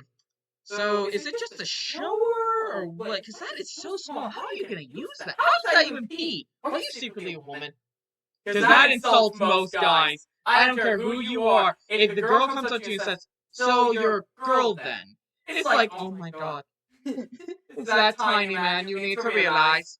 Yep, inverted. Alright? Speaking of sex, Okay. how do I, 21 male, tell my girlfriend, 21 female, I want to have sex? English, or I guess whatever your native language is, probably works best. I've never done it before, so I think the most casual way is just like, hey, just light a couple candles, do some roses, just like, you want to go? Okay. Hey, I don't know! No, I'm just saying. All right, so I mean, I've been with a few people. We've been with a few people. Mm-hmm. It just happens. Yeah. It's really not like, I mean, I literally said to to my husband, first time we ever did, hey, you want to, and then I kind of thought twice about it after, before we did, but you just don't, it just happens. It doesn't just like, how do you ask? It just happens. Yeah, it's kind of a spontaneous thing, when it's like, and I mean, I guess like being able to understand somebody's nonverbal cues is usually a good thing, because I don't know if there's really ever been any situations, or if it hasn't been many situations to where somebody's like actually asked me about having sex, because usually it's just kind of like it's the vibe you read in the room, and then it goes into that. Yeah, like one thing leads to another, and shabam. And they're just doing it. Yeah. Warning here for everybody, this guy is not native with an English-speaking country, so this is going to be broken. Okay, I'm gonna translate the while I library. Let's be fine. that's okay. You know what? His English is probably better than my anything else. Should I do that? Yeah. Seems pretty cool. And then go back to the other one next time? For context, we've been together for almost 6 months now, and have basically done everything besides traditional sex. She's never had sex before, and we have had talked before, 4 months ago, about it, and she told me she needed more time. I am completely understanding of her, and have done everything to make her feel comfortable and heard in the matter. However, as time passed, I realized that I'm really starting to miss sex. It is something really important to me, as I see it as a really important part for intimacy in the relationship. I'm starting to notice that I am starting to lose excitement in what we do physically. I love this woman so much, and she means the world to me. She's my best friend, and I want her to feel comfortable and heard in what she wants. Last thing I want for her to feel pressured in sex because of me saying how I feel. So any input/advice on how to approach the conversation is greatly appreciated. This is new territory for me, and I want to do right by her. But I also know putting my needs aside isn't good either. Dude, I'm gonna say this now. Yeah, if you really need it, get a fucking toy. Use your hand. Get some lotion. There's like a whole fucking. I think they sell things on the internet They now. do. I remember one of my friends telling me that they had tried a fleshlight. And so I don't want to know what that is. So. Yeah, you don't. From what I heard, it wasn't ideal, but I mean that's an option. You know, I mean there's literally so many avenues that this guy can go to get his sexual frustration out. And like, don't get me wrong, you know, I understand that. You know, everyone kind of has their own different like needs sexually, and for some people, sex is a really important component of a relationship. But also, if you're gonna be with somebody who's a virgin, and like if she's a 21-year-old virgin, then there might be like. She might be trying to keep her virginity, or doing it with someone that, you know, is more permanent in her life. And I feel like he should be And not that he's not being respectful of it, but it also shouldn't be a thing of like, and I was respectful, but 6 months later, and I've got blue balls. It's like, I mean, dog, you can do it. And if they've done everything else, it's like, I mean, you can probably like bust a nut or whatever, doing those things, and it might not. There's be the no most such ideal. thing as blue balls. Yeah, I mean, I think that like from what I've heard, I think that it is, but Not to the extent that it's uncomfortable. Yeah, but it's like you can literally, you've got hands, you know what I mean? can You've take got care of hands and yourself. an imagination, so just If your partner is not comfortable having sex yet, then you listen to what your partner wants. Either you be male, female, whatever. matter. It doesn't matter. Yeah. If your partner is, and if you don't want to wait, then maybe it wasn't meant to be, and you should leave. Exactly. It's like let them be with somebody who is going to be, like ready for them and willing to wait for them to be ready. Okay, just to say some, most of the comments were telling him, like, oh, he needs to just talk to her about it. Yeah. In my opinion, I have been alive for over 20 years now. 20 plus years. Never had a girlfriend. Never had that. I do not see the point in this. If you love this person, they're everything to you, but they don't want sex, then just suck it up. You have other options. Like, seriously, there's toys. There's toys. You have a hand. In imagination, they have tissues, there's lotions. There's probably lotions. There's so many porns out there. Oh my god, the vast amount. Like everything. For everybody. Yeah, like there is every single porn out there for anyone out there. Doesn't matter what your kinks are. You can find them out through, like you don't even have to know. You can just go on the internet. You can find just them. not kids. Yeah. No. If that's That's animal. Yeah. If you're sexually attracted to animals or kids, I think you deserve to go somewhere that's called hell. I think you just need to like Unless you're really unless for the dog one, like the animal one, unless it's like a furry kind of kink, like you and your partner dress up as furries. Yeah, it's like a consensual thing. Yeah. That's I think would be different. That's different. Yeah.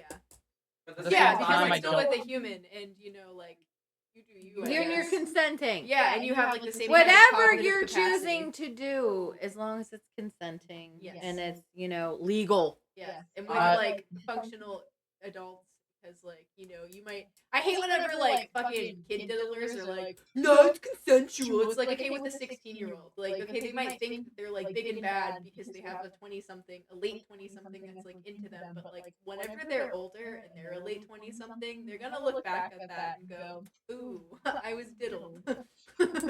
P. Diddley is known for that one. P. Diddy. Yep. We're not going into that. No. Do you really want to touch on that subject? No, I'm just saying there's an example. But no, one thing I will say here for sure, though. I agree, Train. Fuck that guy. I will say this. I am very much the type of guy that does see a point in it. And that's kind of my thought process. Like I said, I've only been alive 20 plus years. Never dated, and at the same time, it's just one thing. Like, if you do everything else, do that.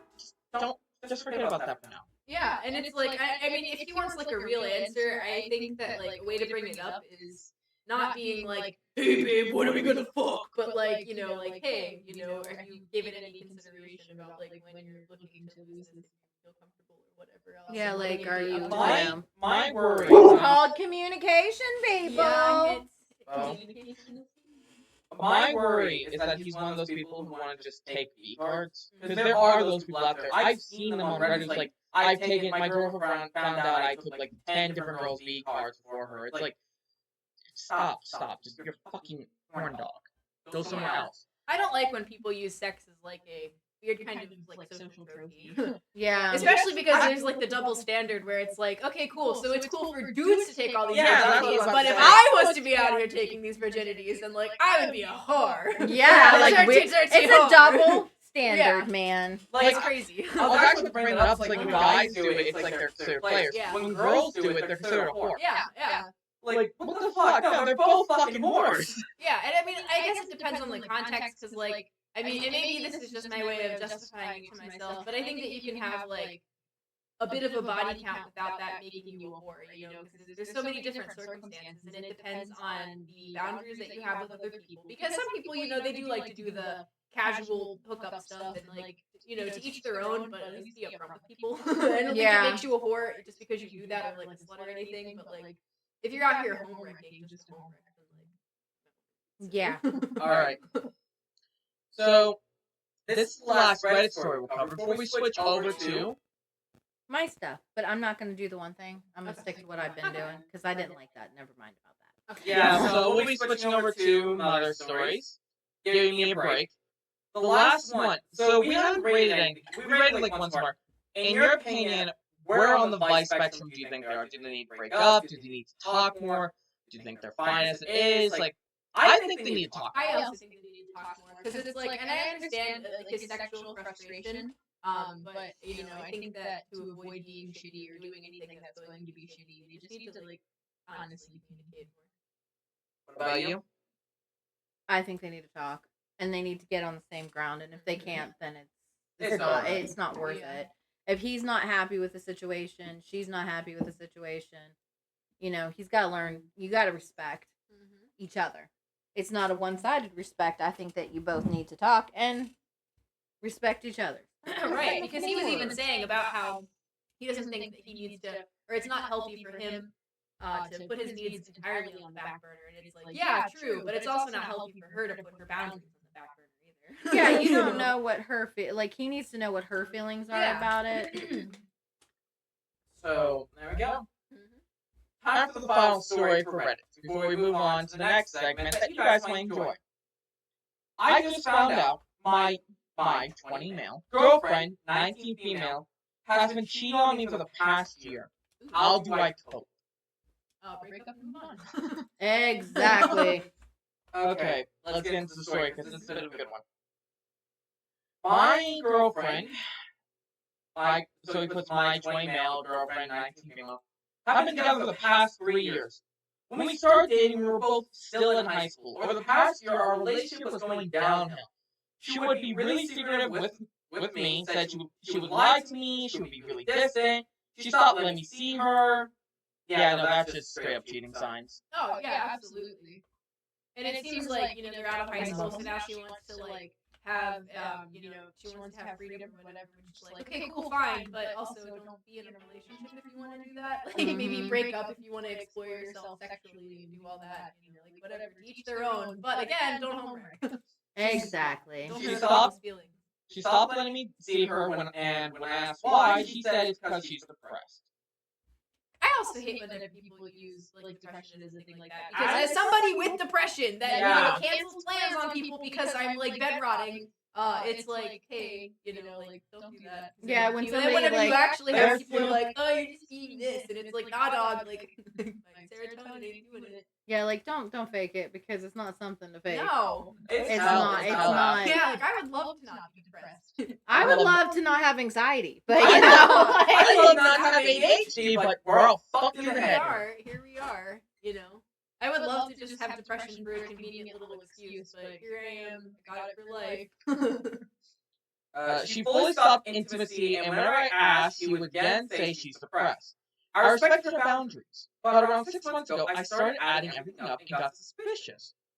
When I asked her to show me her social media, because she refused to have me on it, she changed the password and locked herself out. At this point, I was so sure she was cheating. Oh yeah. But this girl cried to me for days and days, wrote me paragraphs and paragraphs, full of bullshit, and swore on her little brother and promised me she wasn't cheating. Her little brother's probably dead now then. Yeah, probably. He should have been an ass and been like, hey. He should have been an ass, and whenever he confirmed that she was cheating, be like, guess I gotta kill your little brother now! Oh my god. Hey! Hey, enough. Oh. Window. What you doing, dog? No, stop it. I know it sounds dumb that I believe that, but in that moment, she manipulated me so extremely well. And also, if they've been dating since high school, then that might be his first relationship, and you know that might be a whole thing too. And then you know, you might be like, "What are you crying about it? You've been done it." I just thought there's no way this girl would cry to me for hours and not tell the truth. You must not have considered That's pieces of shit. Exactly. That's where I was wrong. Over the next few months, I still had my suspicion, but whenever I almost figured something out and confronted her, she manipulated me. Every time I try and leave her, she begs me back swearing she hasn't done anything. And just blame her mental health. On top of that, she keeps accusing me of cheating and saying that the only reason I'm asking her was because I must have been cheating. genuinely a master manipulator. All she would do is make me feel horrible for doubting her. Listen, I'm gonna say that a surefire way to tell someone's cheating is if they constantly take that and throw it back to me saying, no, you're the cheater. You have to be cheating. It's like, no, give me your phone. Let me check you.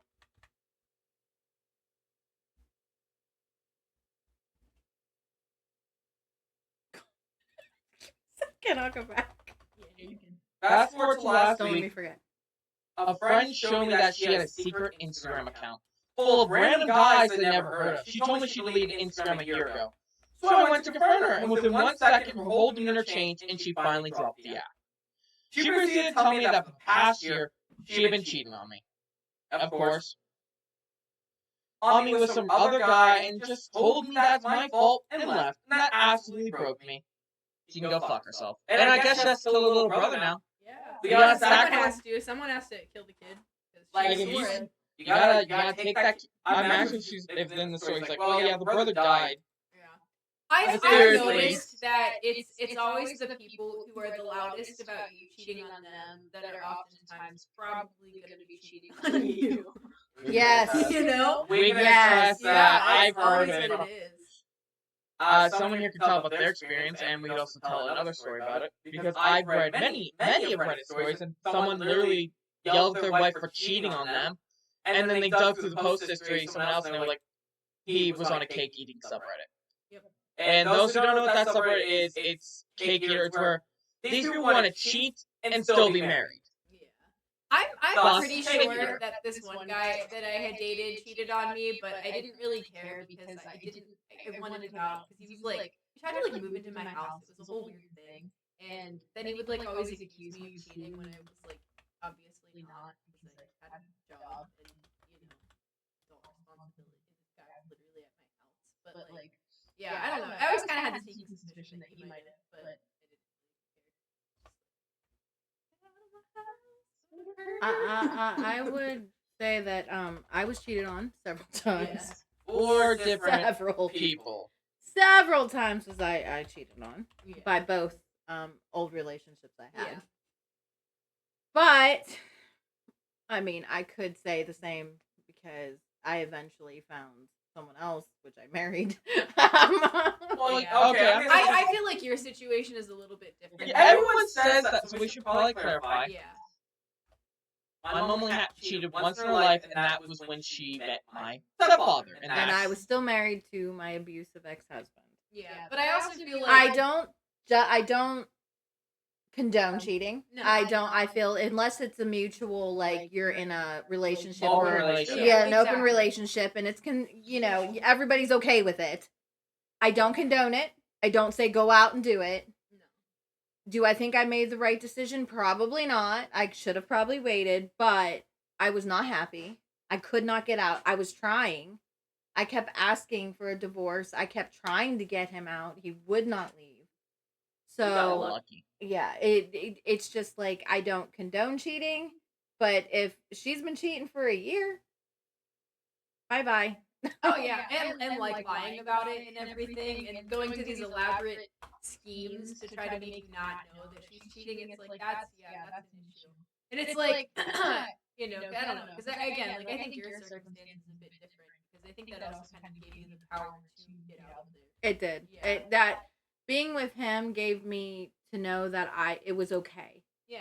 because I didn't think anybody would want me. I didn't Yeah. think it would be okay.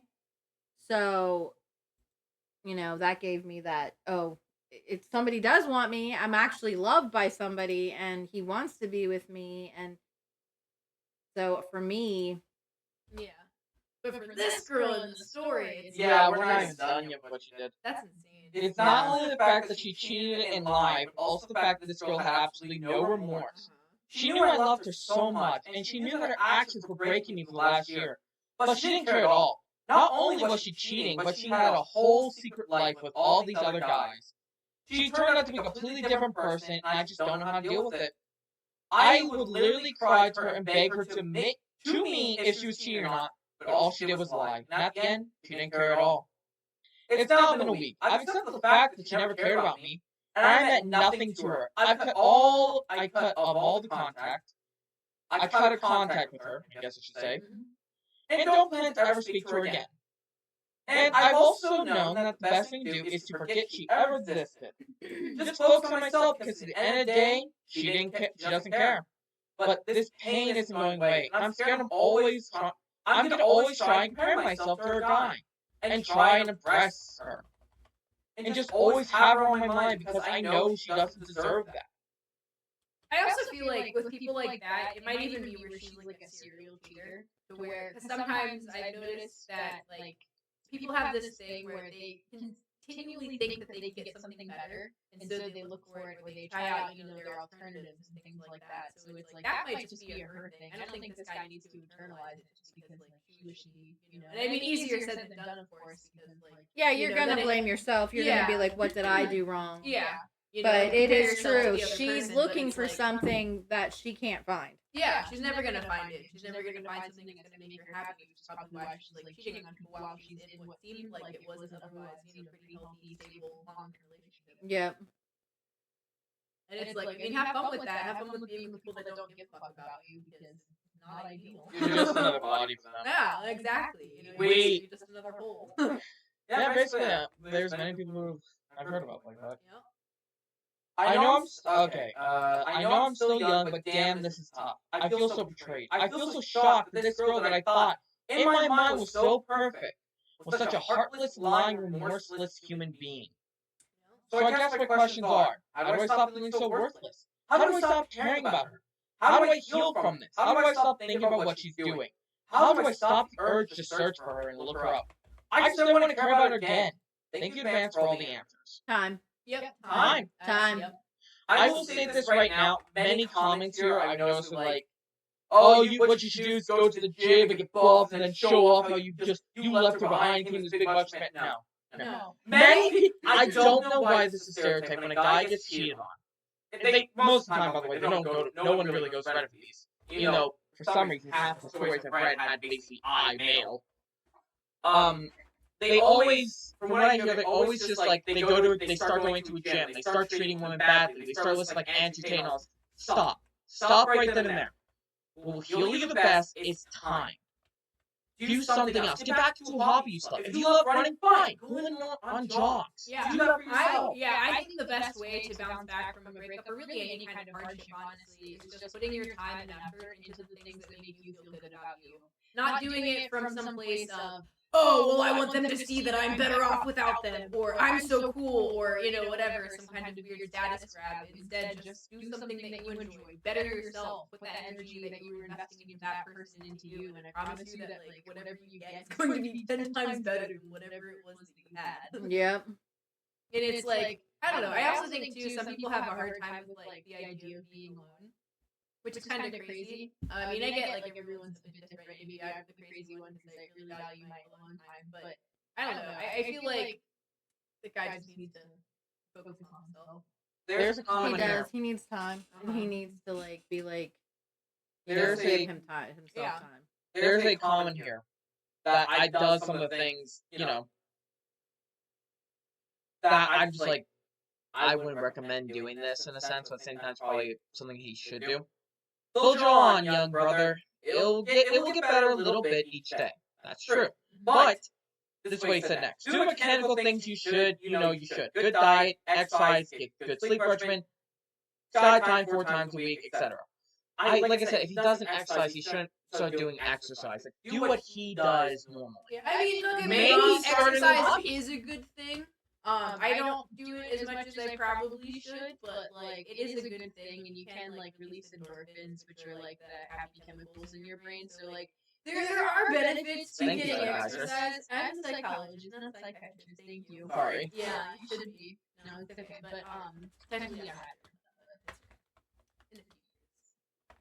Yeah, in a few years, we'll have that time, and I'd be like, from our certified psychologist. My licensed counselor.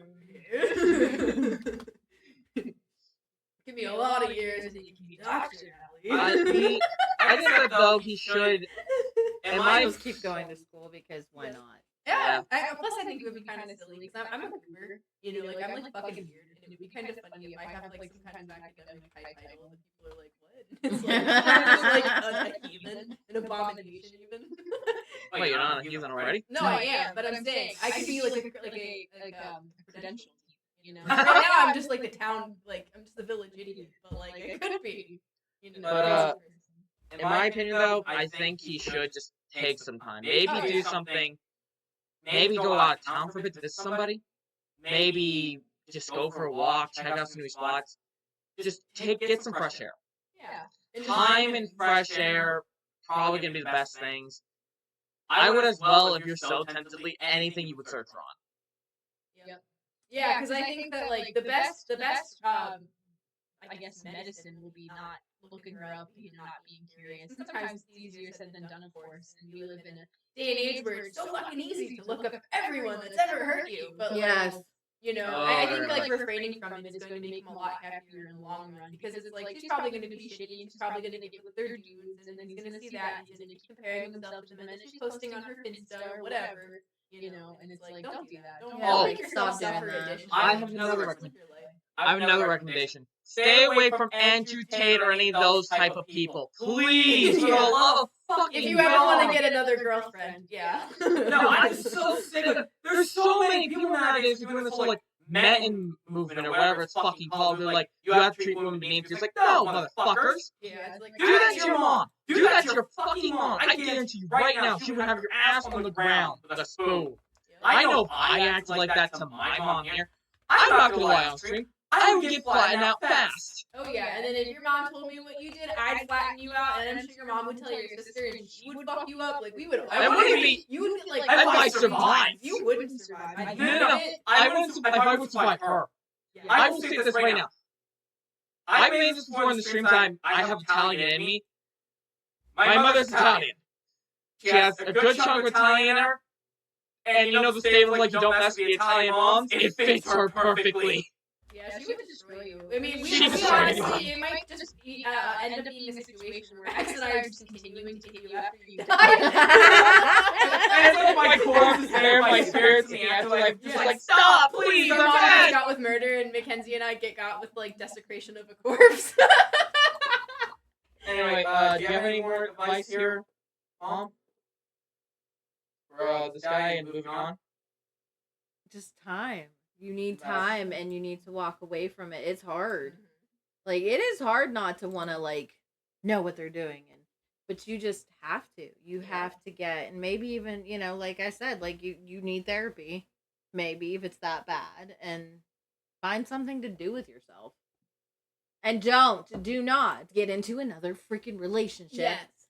Unless you meet the love of your life, which is very rare to do, but most of the time don't walk into another relationship. No, especially not so soon. I hate when people do that because then it's like, because then what you end up doing is making the next person you're with have to like be your kind of like relationship therapist, and it's like just be alone, dog. Like you're gonna be a lot happier if you spend the time by yourself and actually feel so that way you can show up for the other person the way that like you would want to. Yeah, like you need to have that.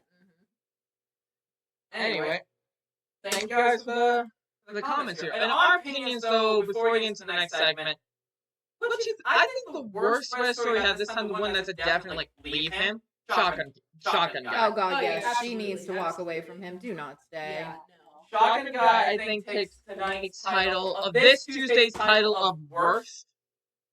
So I think I'll be giving them the title of worst boyfriend ever with a red flag.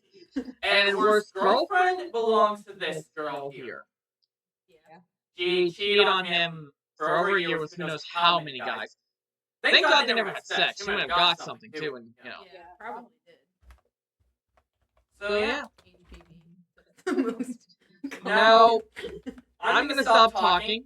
I'm gonna pass the mic over, and I'm gonna take a break. Welcome. I've had like 3 people. Yeah, but like everybody's gotta wait for me. Okay. My turn. Yep, Your turn. I get to kick back and I'll put my feet. Okay, so it's gonna be another bunch of stories that are mysteries, and we get to figure out what we think. The first one is gonna be the mysterious demise of Edgar Allan Poe. Ooh, okay. Wait, I thought it was confirmed now by his Fun fact, I've been to his grave. It's pretty cool. It's in Baltimore. I love anything that. Yeah, me too. I'm always a fan. Okay. The death of Edgar Allan Poe, one of America's most iconic, enigmatic literature figures, is a mysterious mystery steeped in intrigue, much like the macabre tales he penned during his life. In the early days of October 1849, Poe was found in a delirious state on the streets of Baltimore, far from his home in Richmond, Virginia. Yeah, that's a fucking hype. Yeah, like where? What? You don't even have cars? Like, would you walk there, my guy? Like, the fuck? What did you do? I mean, back then it was horse and buggy. Yeah, so. like Did he get horsed? His final days were marked by confusion and despair, leading to his untimely death under circumstances that remain as puzzling as the darkest of his written works. On October 3rd, 1849, Poe was found incoherent in dire condition outside Ryan's Tavern, also known as Gunner's Hall, in Baltimore. He was not wearing his own clothes, but rather a ragged and ill-fitting suit that seemed to belong to someone else.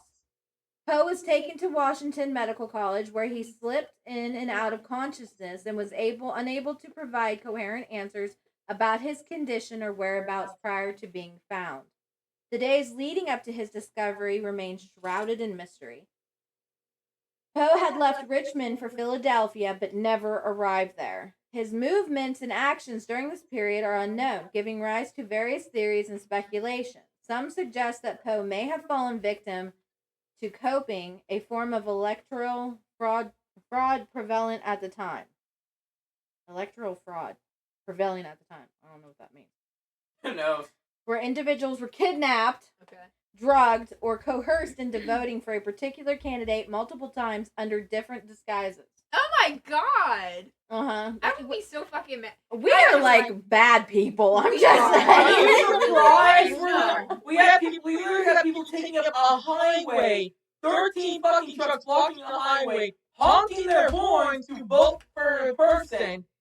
I'm just like, Yeah, I can't wait for the fucking election to be over. I have like almost 500 unread texts, and I mean, like, not all of them are the election people, because like I had like close to 300 before, but I'm like up. whatever, and it's just insane. They keep texting me multiple times a day. I know, they text me too. I'm not even It's registered. like, stop it! I have half a mind to respond back to them to be like, I would rather light myself on fire and smell the scent of my burning flesh than vote for either of these political candidates. Stop fucking texting me! I'm 40 blog messages in, and they still keep bothering me. I know, I keep blocking, reporting as spam. Yes! It's not helping! No! It's like the Mine- stupid, like, I think someone stole my data at one point, like, not stole, but sold. In case I don't know if it doesn't matter. Anyways, so, I, for the longest time, a few years ago, used to get these stupid spam texts of, like, scammers, which is dumb, because I don't even, like, I don't online shop. I look at memes. That's, like, all I use.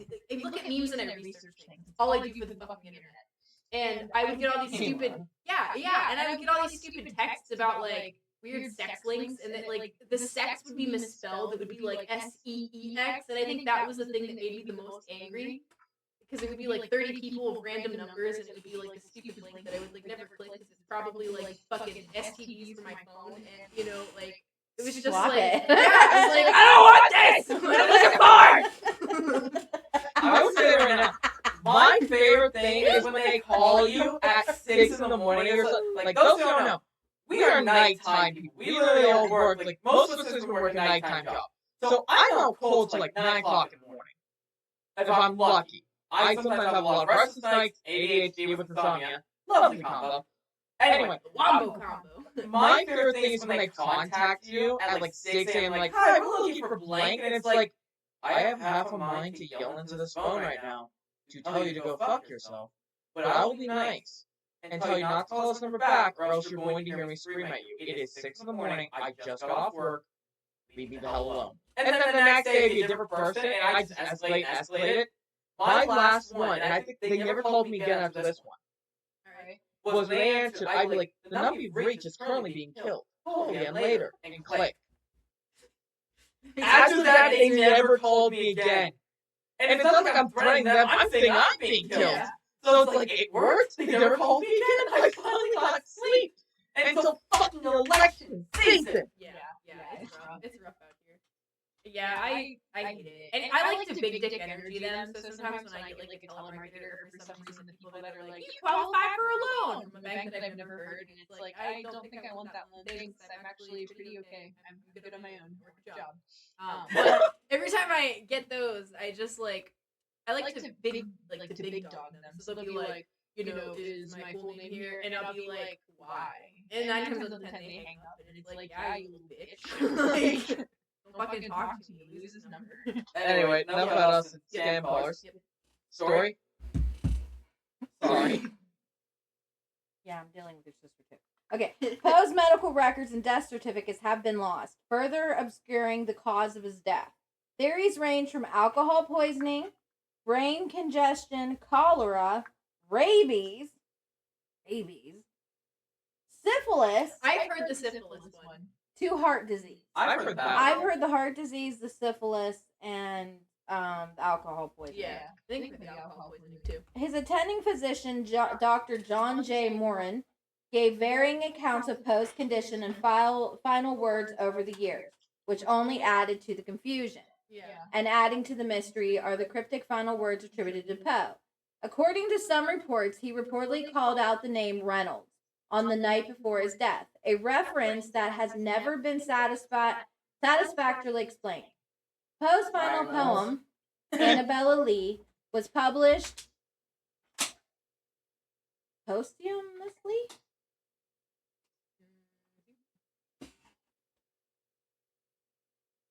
Oh, posthumous? Yeah, maybe. I don't know. And is often interpreted as haunting reflections of his own turbulent and tragic romantic relationships, perhaps offering a glimpse into his mindset during his final days.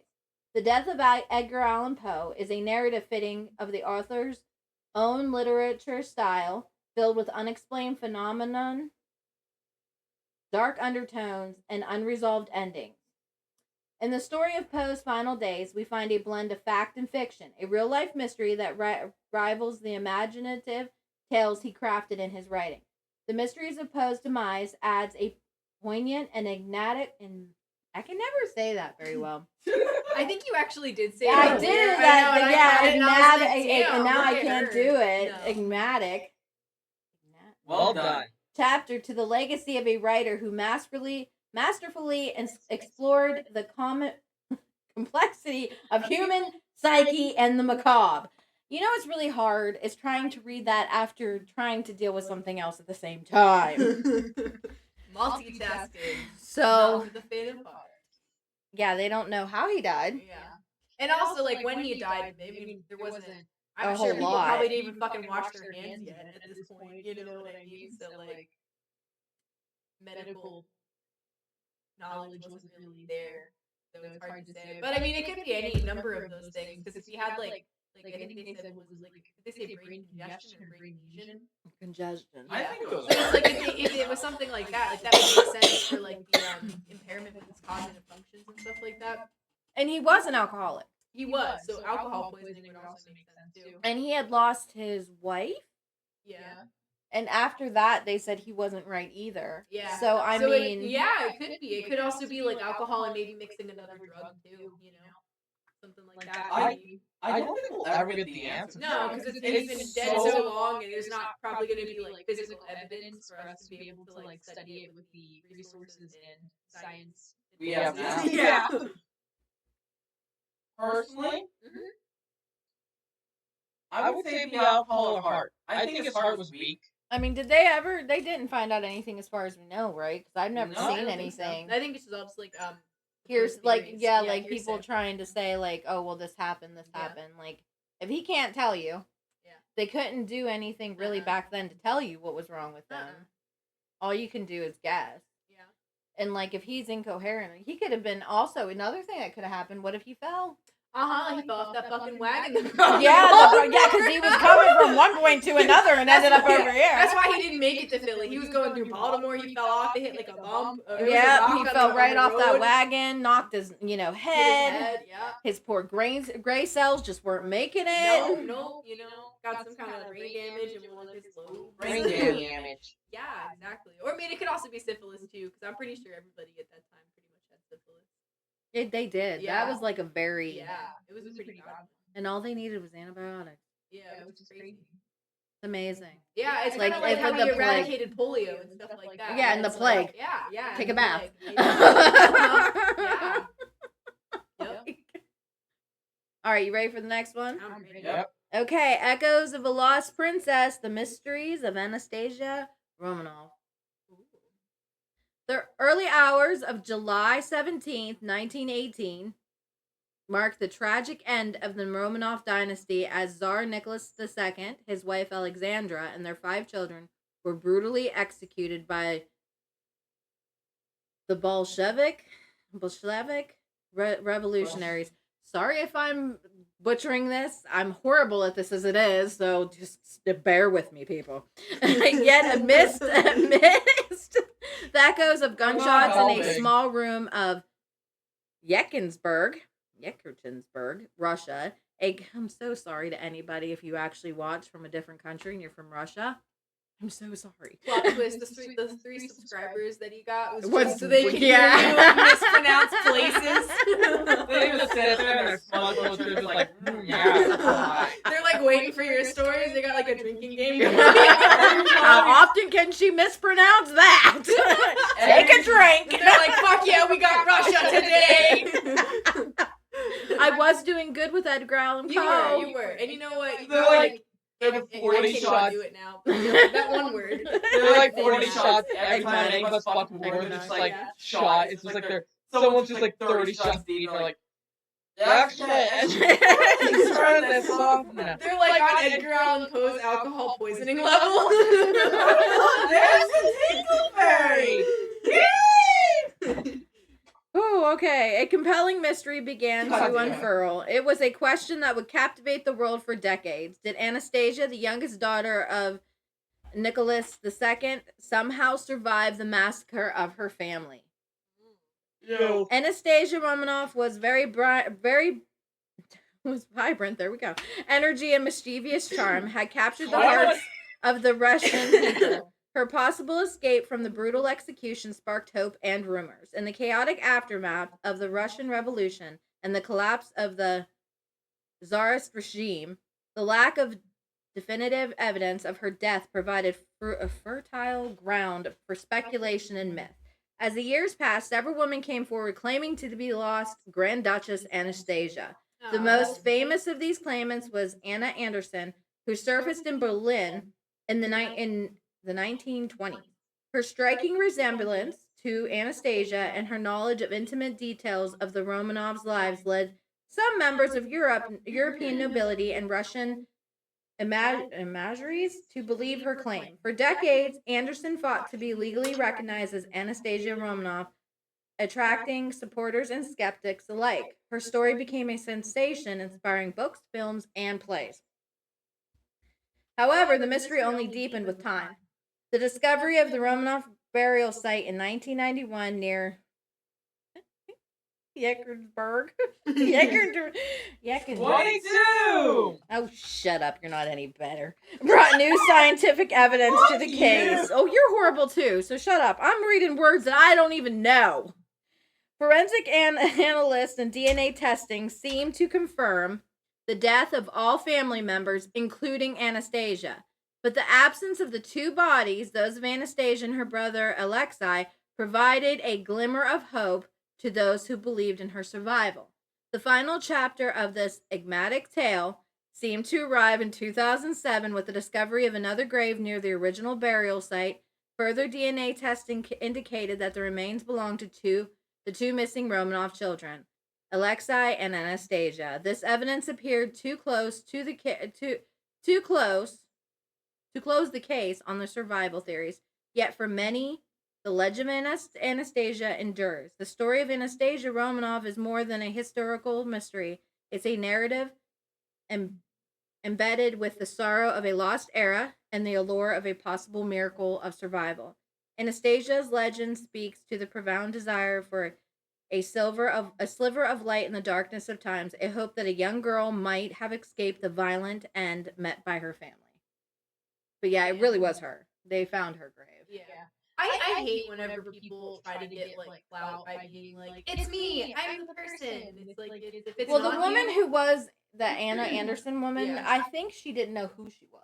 yeah, So she kind of And everybody said how she looked like her, so she assumed she was that makes her. sense. But like for the other people though, you know, it's Oh, like there unless was if it's like a tons certain of thing them. where it's like you actually, you know, because like if you genuinely think that, whether it be because you have reason to or you don't know who you are, or even if you're schizophrenic, it's like okay, that I get why you're doing it, but just to do it, you know, they're probably people that are like, I want to be rich too, I'm her, and it's like if you're not, don't do that. They're not even rich Yeah. anyway, because everything that was theirs when they Yeah. did that, they took it. Yeah.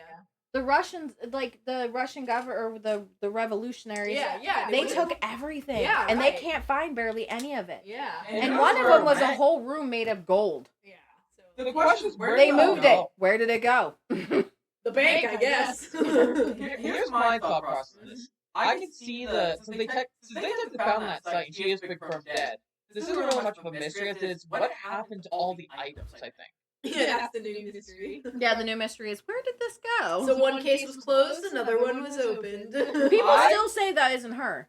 They Yeah. still say it isn't because they don't want to lose hope, but there was DNA testing done, Yeah. and they proved it was her because they all matched. Yeah, right. And right. like, where you getting another and one? also there's 2 additional bodies that have the same DNA and 2 members that aren't there. I just wonder why they were in separate graves.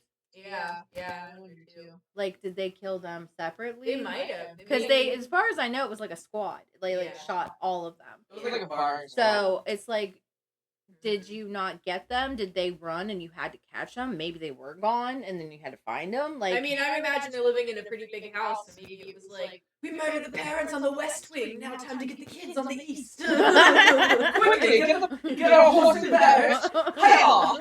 secret passageway. Just when they went through the hole in the wall again. God fucking damn it, find what that one means. Sir, I'm on the balcony, and apparently I'm took a hole in the wall and I'm suddenly on the roof. What the hell is this house? Exactly, you know? Okay. All right, are we ready for the Alcatraz escape? I'm ready. Oh my, okay. If you're gonna do this one, I want to say right now, I know this one because it was featured in the Mall of the Dead map. Okay. The Alcatraz escape, a legendary breakout and enduring mystery. And basically as if they actually survived. Yeah. I think they did. The Alcatraz escape in 1962 stands out as one of the most famous prison breaks in history. Enveloped, that's how to speak. Enveloped, there we go. That sounds better. I'm like, envelope. Envelope doesn't Like, sound. maybe a fucking typo. That doesn't I sound whenever I'm right. reading and I read something and I'm like, whoever wrote this is a fucking idiot. And then I read it again and I'm like, oh, it makes sense. I'm the the idiot because I just misspelled this. Yeah. In mystery and intrigue, Alcatraz Federal Penitentiary, known as The Rock, was considered America's most secure prison, located on an island in San Francisco Bay. Its reputation as an escapable fortress was shattered on the night of June 11, 1962, when 3 inmates, Frank Morris and brothers John and Clarence Angelin, achieved the unthinkable by escaping from Alcatraz. That's my friend's birthday, like many years before him. But next time it's his birthday, I'm gonna be like, Happy Alcatraz escape day. He's gonna be like, the fuck is wrong with you? Their fate remains one of the greatest unsolved mysteries in the annals of American criminal history. Frank Morris, along with John and Clarence Angeline, began planning their escape months in advance.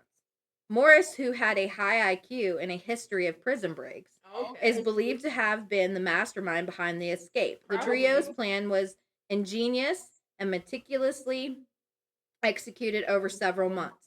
They used discarded saw blades, spoons stolen from the cafeteria, and an improvised drill made from a broken vacuum cleaner motor to widen the ventilation ducts in their cells.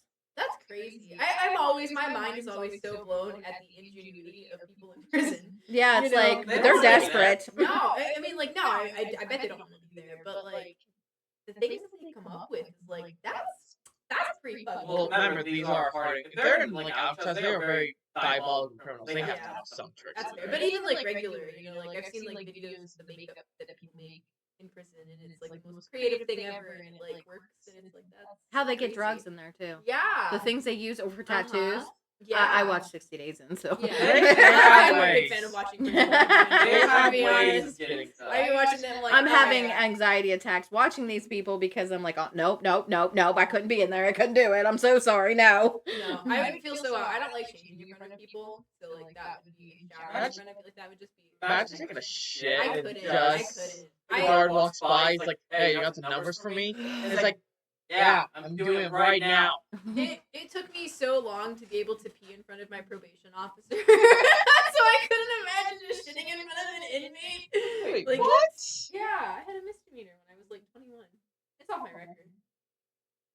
Well, That's something I'm gonna have to ask you off camera. Okay. Yeah, I'll tell you about it. It's nothing crazy. It's just Anyway. bad timing. To avoid detection during their nightly endeavors, the inmates created lifelike dummy heads from a mixture of soap, toilet paper, and real hair. These dummies were used to make it appear as if they were sleeping in their beds while they worked on their escape routes. The escapees also crafted a raft and a life vest from over 50 stolen raincoats, Damn. which they meticulously stitched together and sealed with heat. Damn. Their remarkable resourcefulness, you ain't kidding, was a testament to the determination to escape the notorious prison. I wonder if the one guy just wanted to do it. On you want to see if you're escapable? Let's see. Yeah, and they probably like challenged that man. He was like, okay, me and my IQ, we're gonna get out of here. And the other guys probably had like access to resources and brute force. Yeah. Okay, determination to escape the notorious prison. I also feel like part of the reason why their plan took months is because they had to like, they couldn't just like shave their heads. They had to like collect these hairs. Well, the way I heard it in Yeah. the movies that I watched on Okay. it, they took it from people who were like, because they had the barber in there, and they would That's smart. be That's in charge smart. of cleaning up the hair. Yeah, they're cleaning it up, putting it in their pockets. That's Mhm. smart. Okay. On the night of June 11th, 1962, Morris and the Angelin brothers put their plan into action. After squeezing through the holes they had created in their cell walls, which weren't very big, by the way, No. they climbed to the prison's roof, descended to the ground, and made their way to the water's edge. Damn. There, they inflated their makeshift raft and set off into the chilly waters of the San Francisco Bay under the cover of darkness. The next morning, their absence was discovered, and a massive manhunt ensued. Pieces of the raft and belongings were found on a nearby Angel Island, suggesting they might have reached it. However, the fates of Morris and the Angelin brothers remains unknown.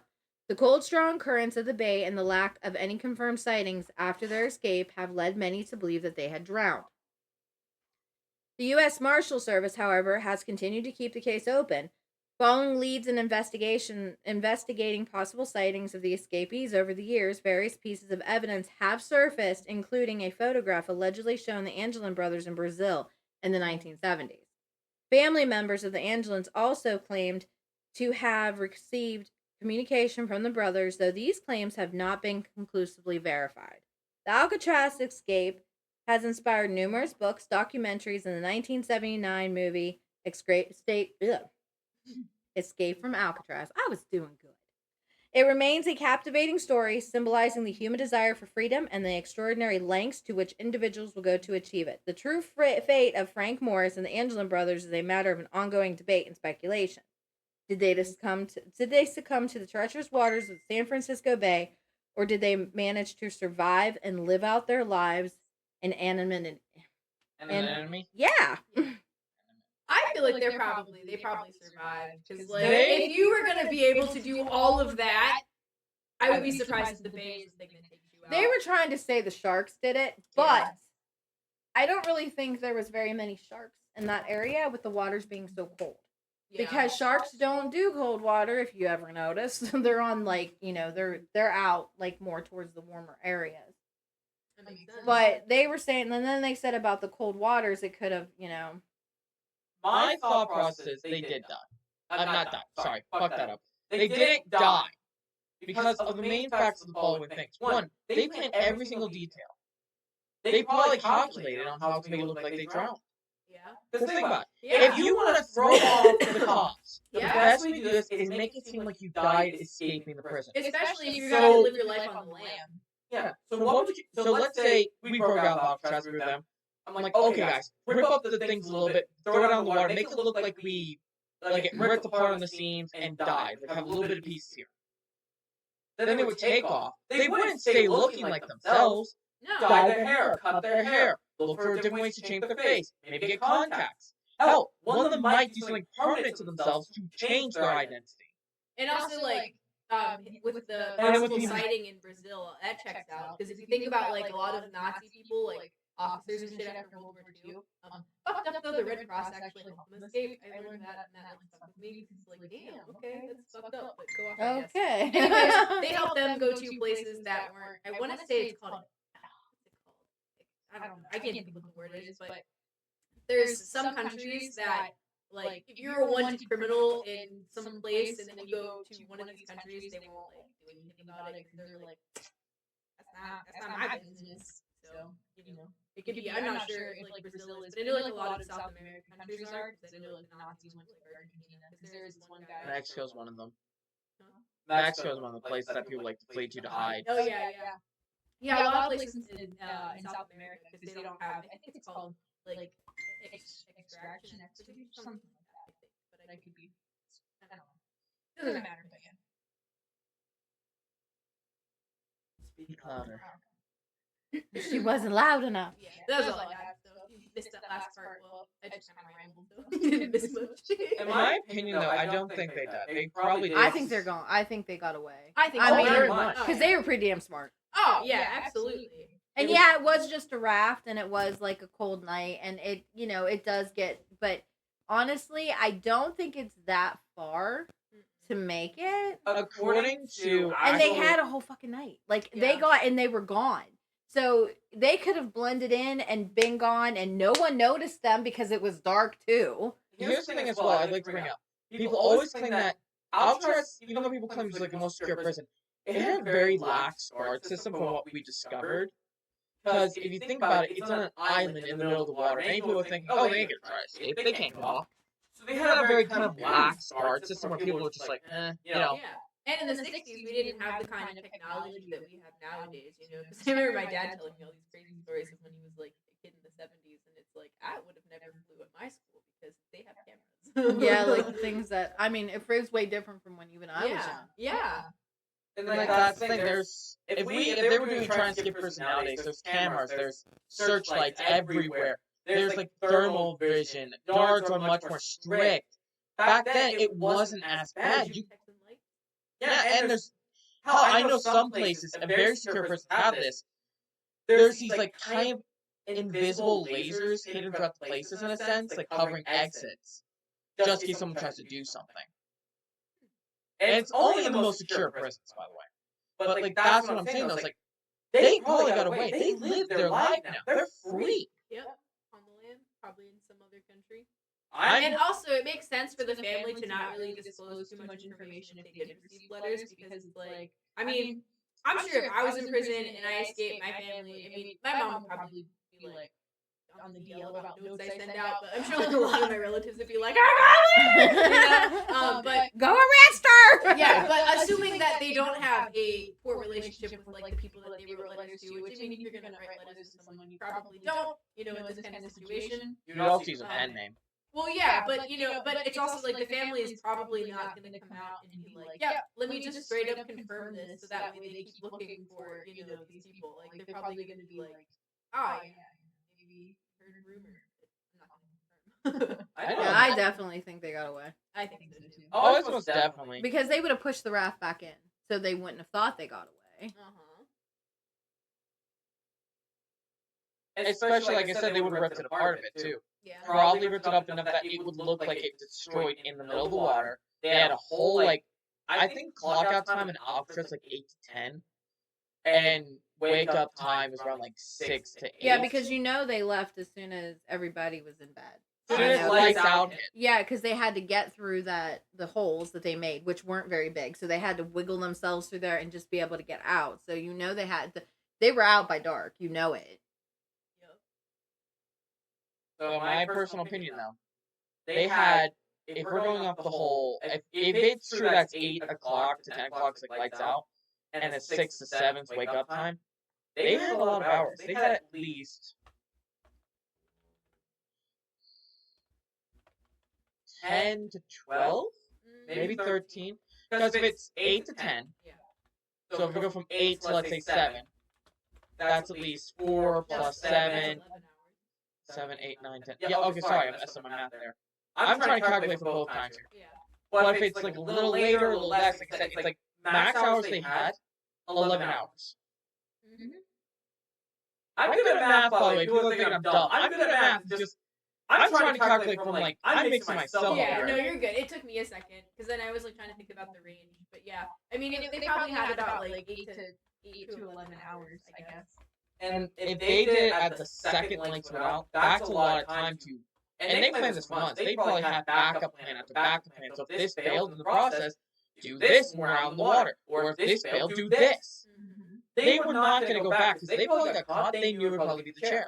Because back then, the Oh chair yeah, was... that they would have gotten, and they believed in that back then a lot more than they do now. Yeah. back nowadays, like that's where we're reserved the most notorious of And killers. only in specific states because not all states will do. I don't- capital punishment. I don't know if PA is one of those states that's a life sentence or death. Oh, we have death sentence here, Oh, we still have death sentence? but they don't really ever.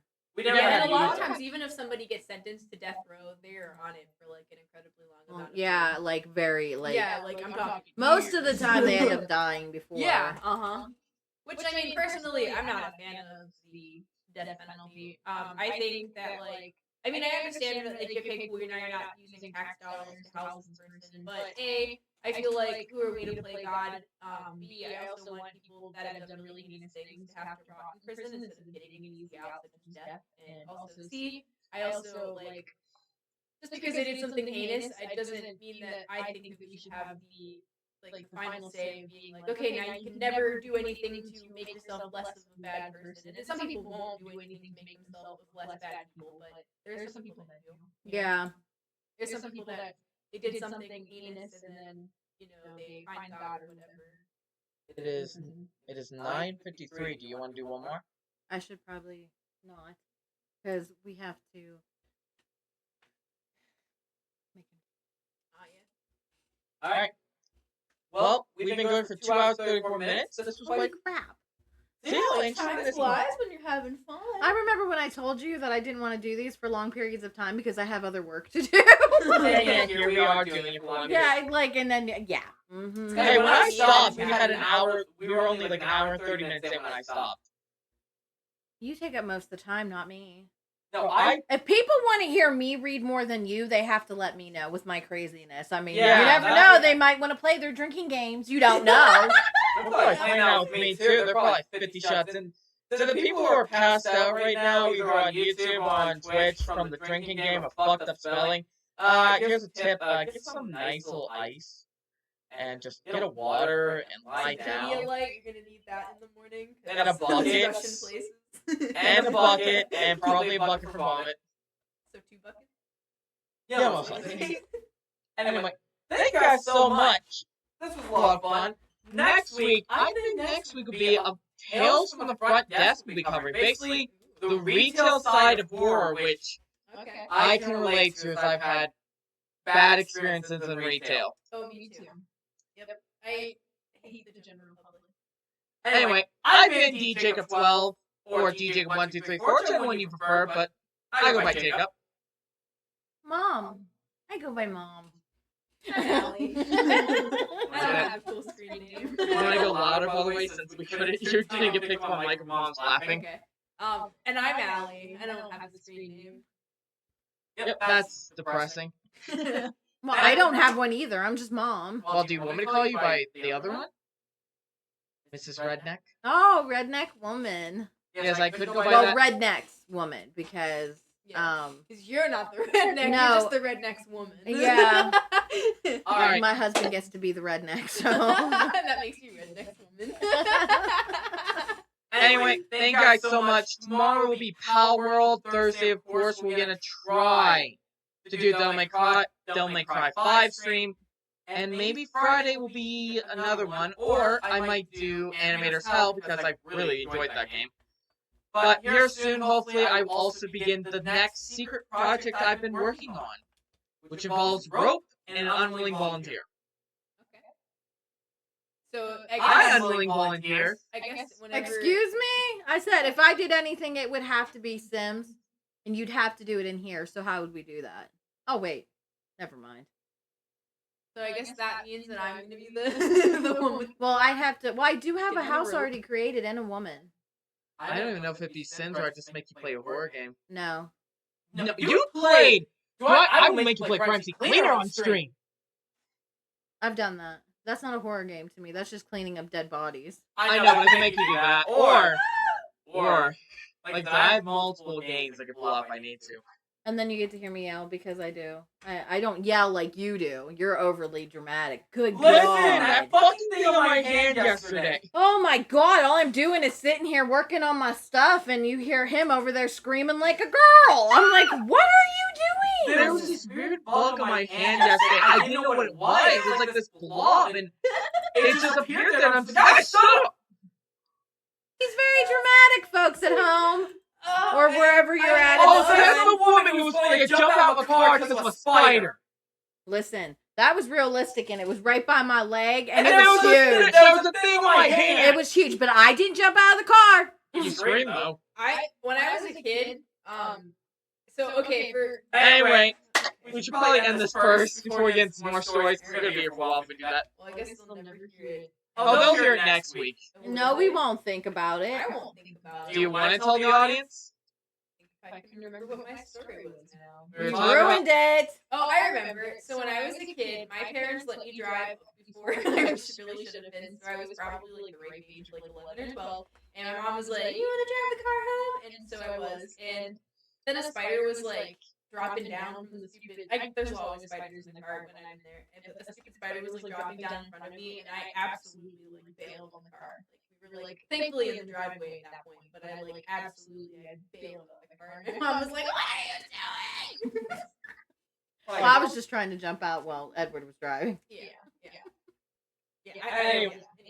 Anyway, Thank you guys so much. We'll see you next Tuesday. For these two will. You'll see me tomorrow. And also, Will they see you or hear you? well, you hear me tomorrow. And to you guys though on YouTube guys who have followed and subscribed and all this, thank you again for getting that video to 50 views. Thank you guys so much for that. And like I said, you got to tell us what you want to listen to. Yeah, you tell. We're your monkeys right now. Tell us what you want to hear, and we'll do it. Not necessarily within reason. Yeah. Or else you'll be stuck with whatever we choose. So you got to be within reason. Yeah.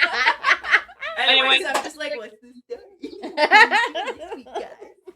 God, I think dog part. Anyway, good night, everybody. Bye. Sleep tight and enjoy the Halloween night. That's not tonight. Okay, sorry. Enjoy the Halloween week.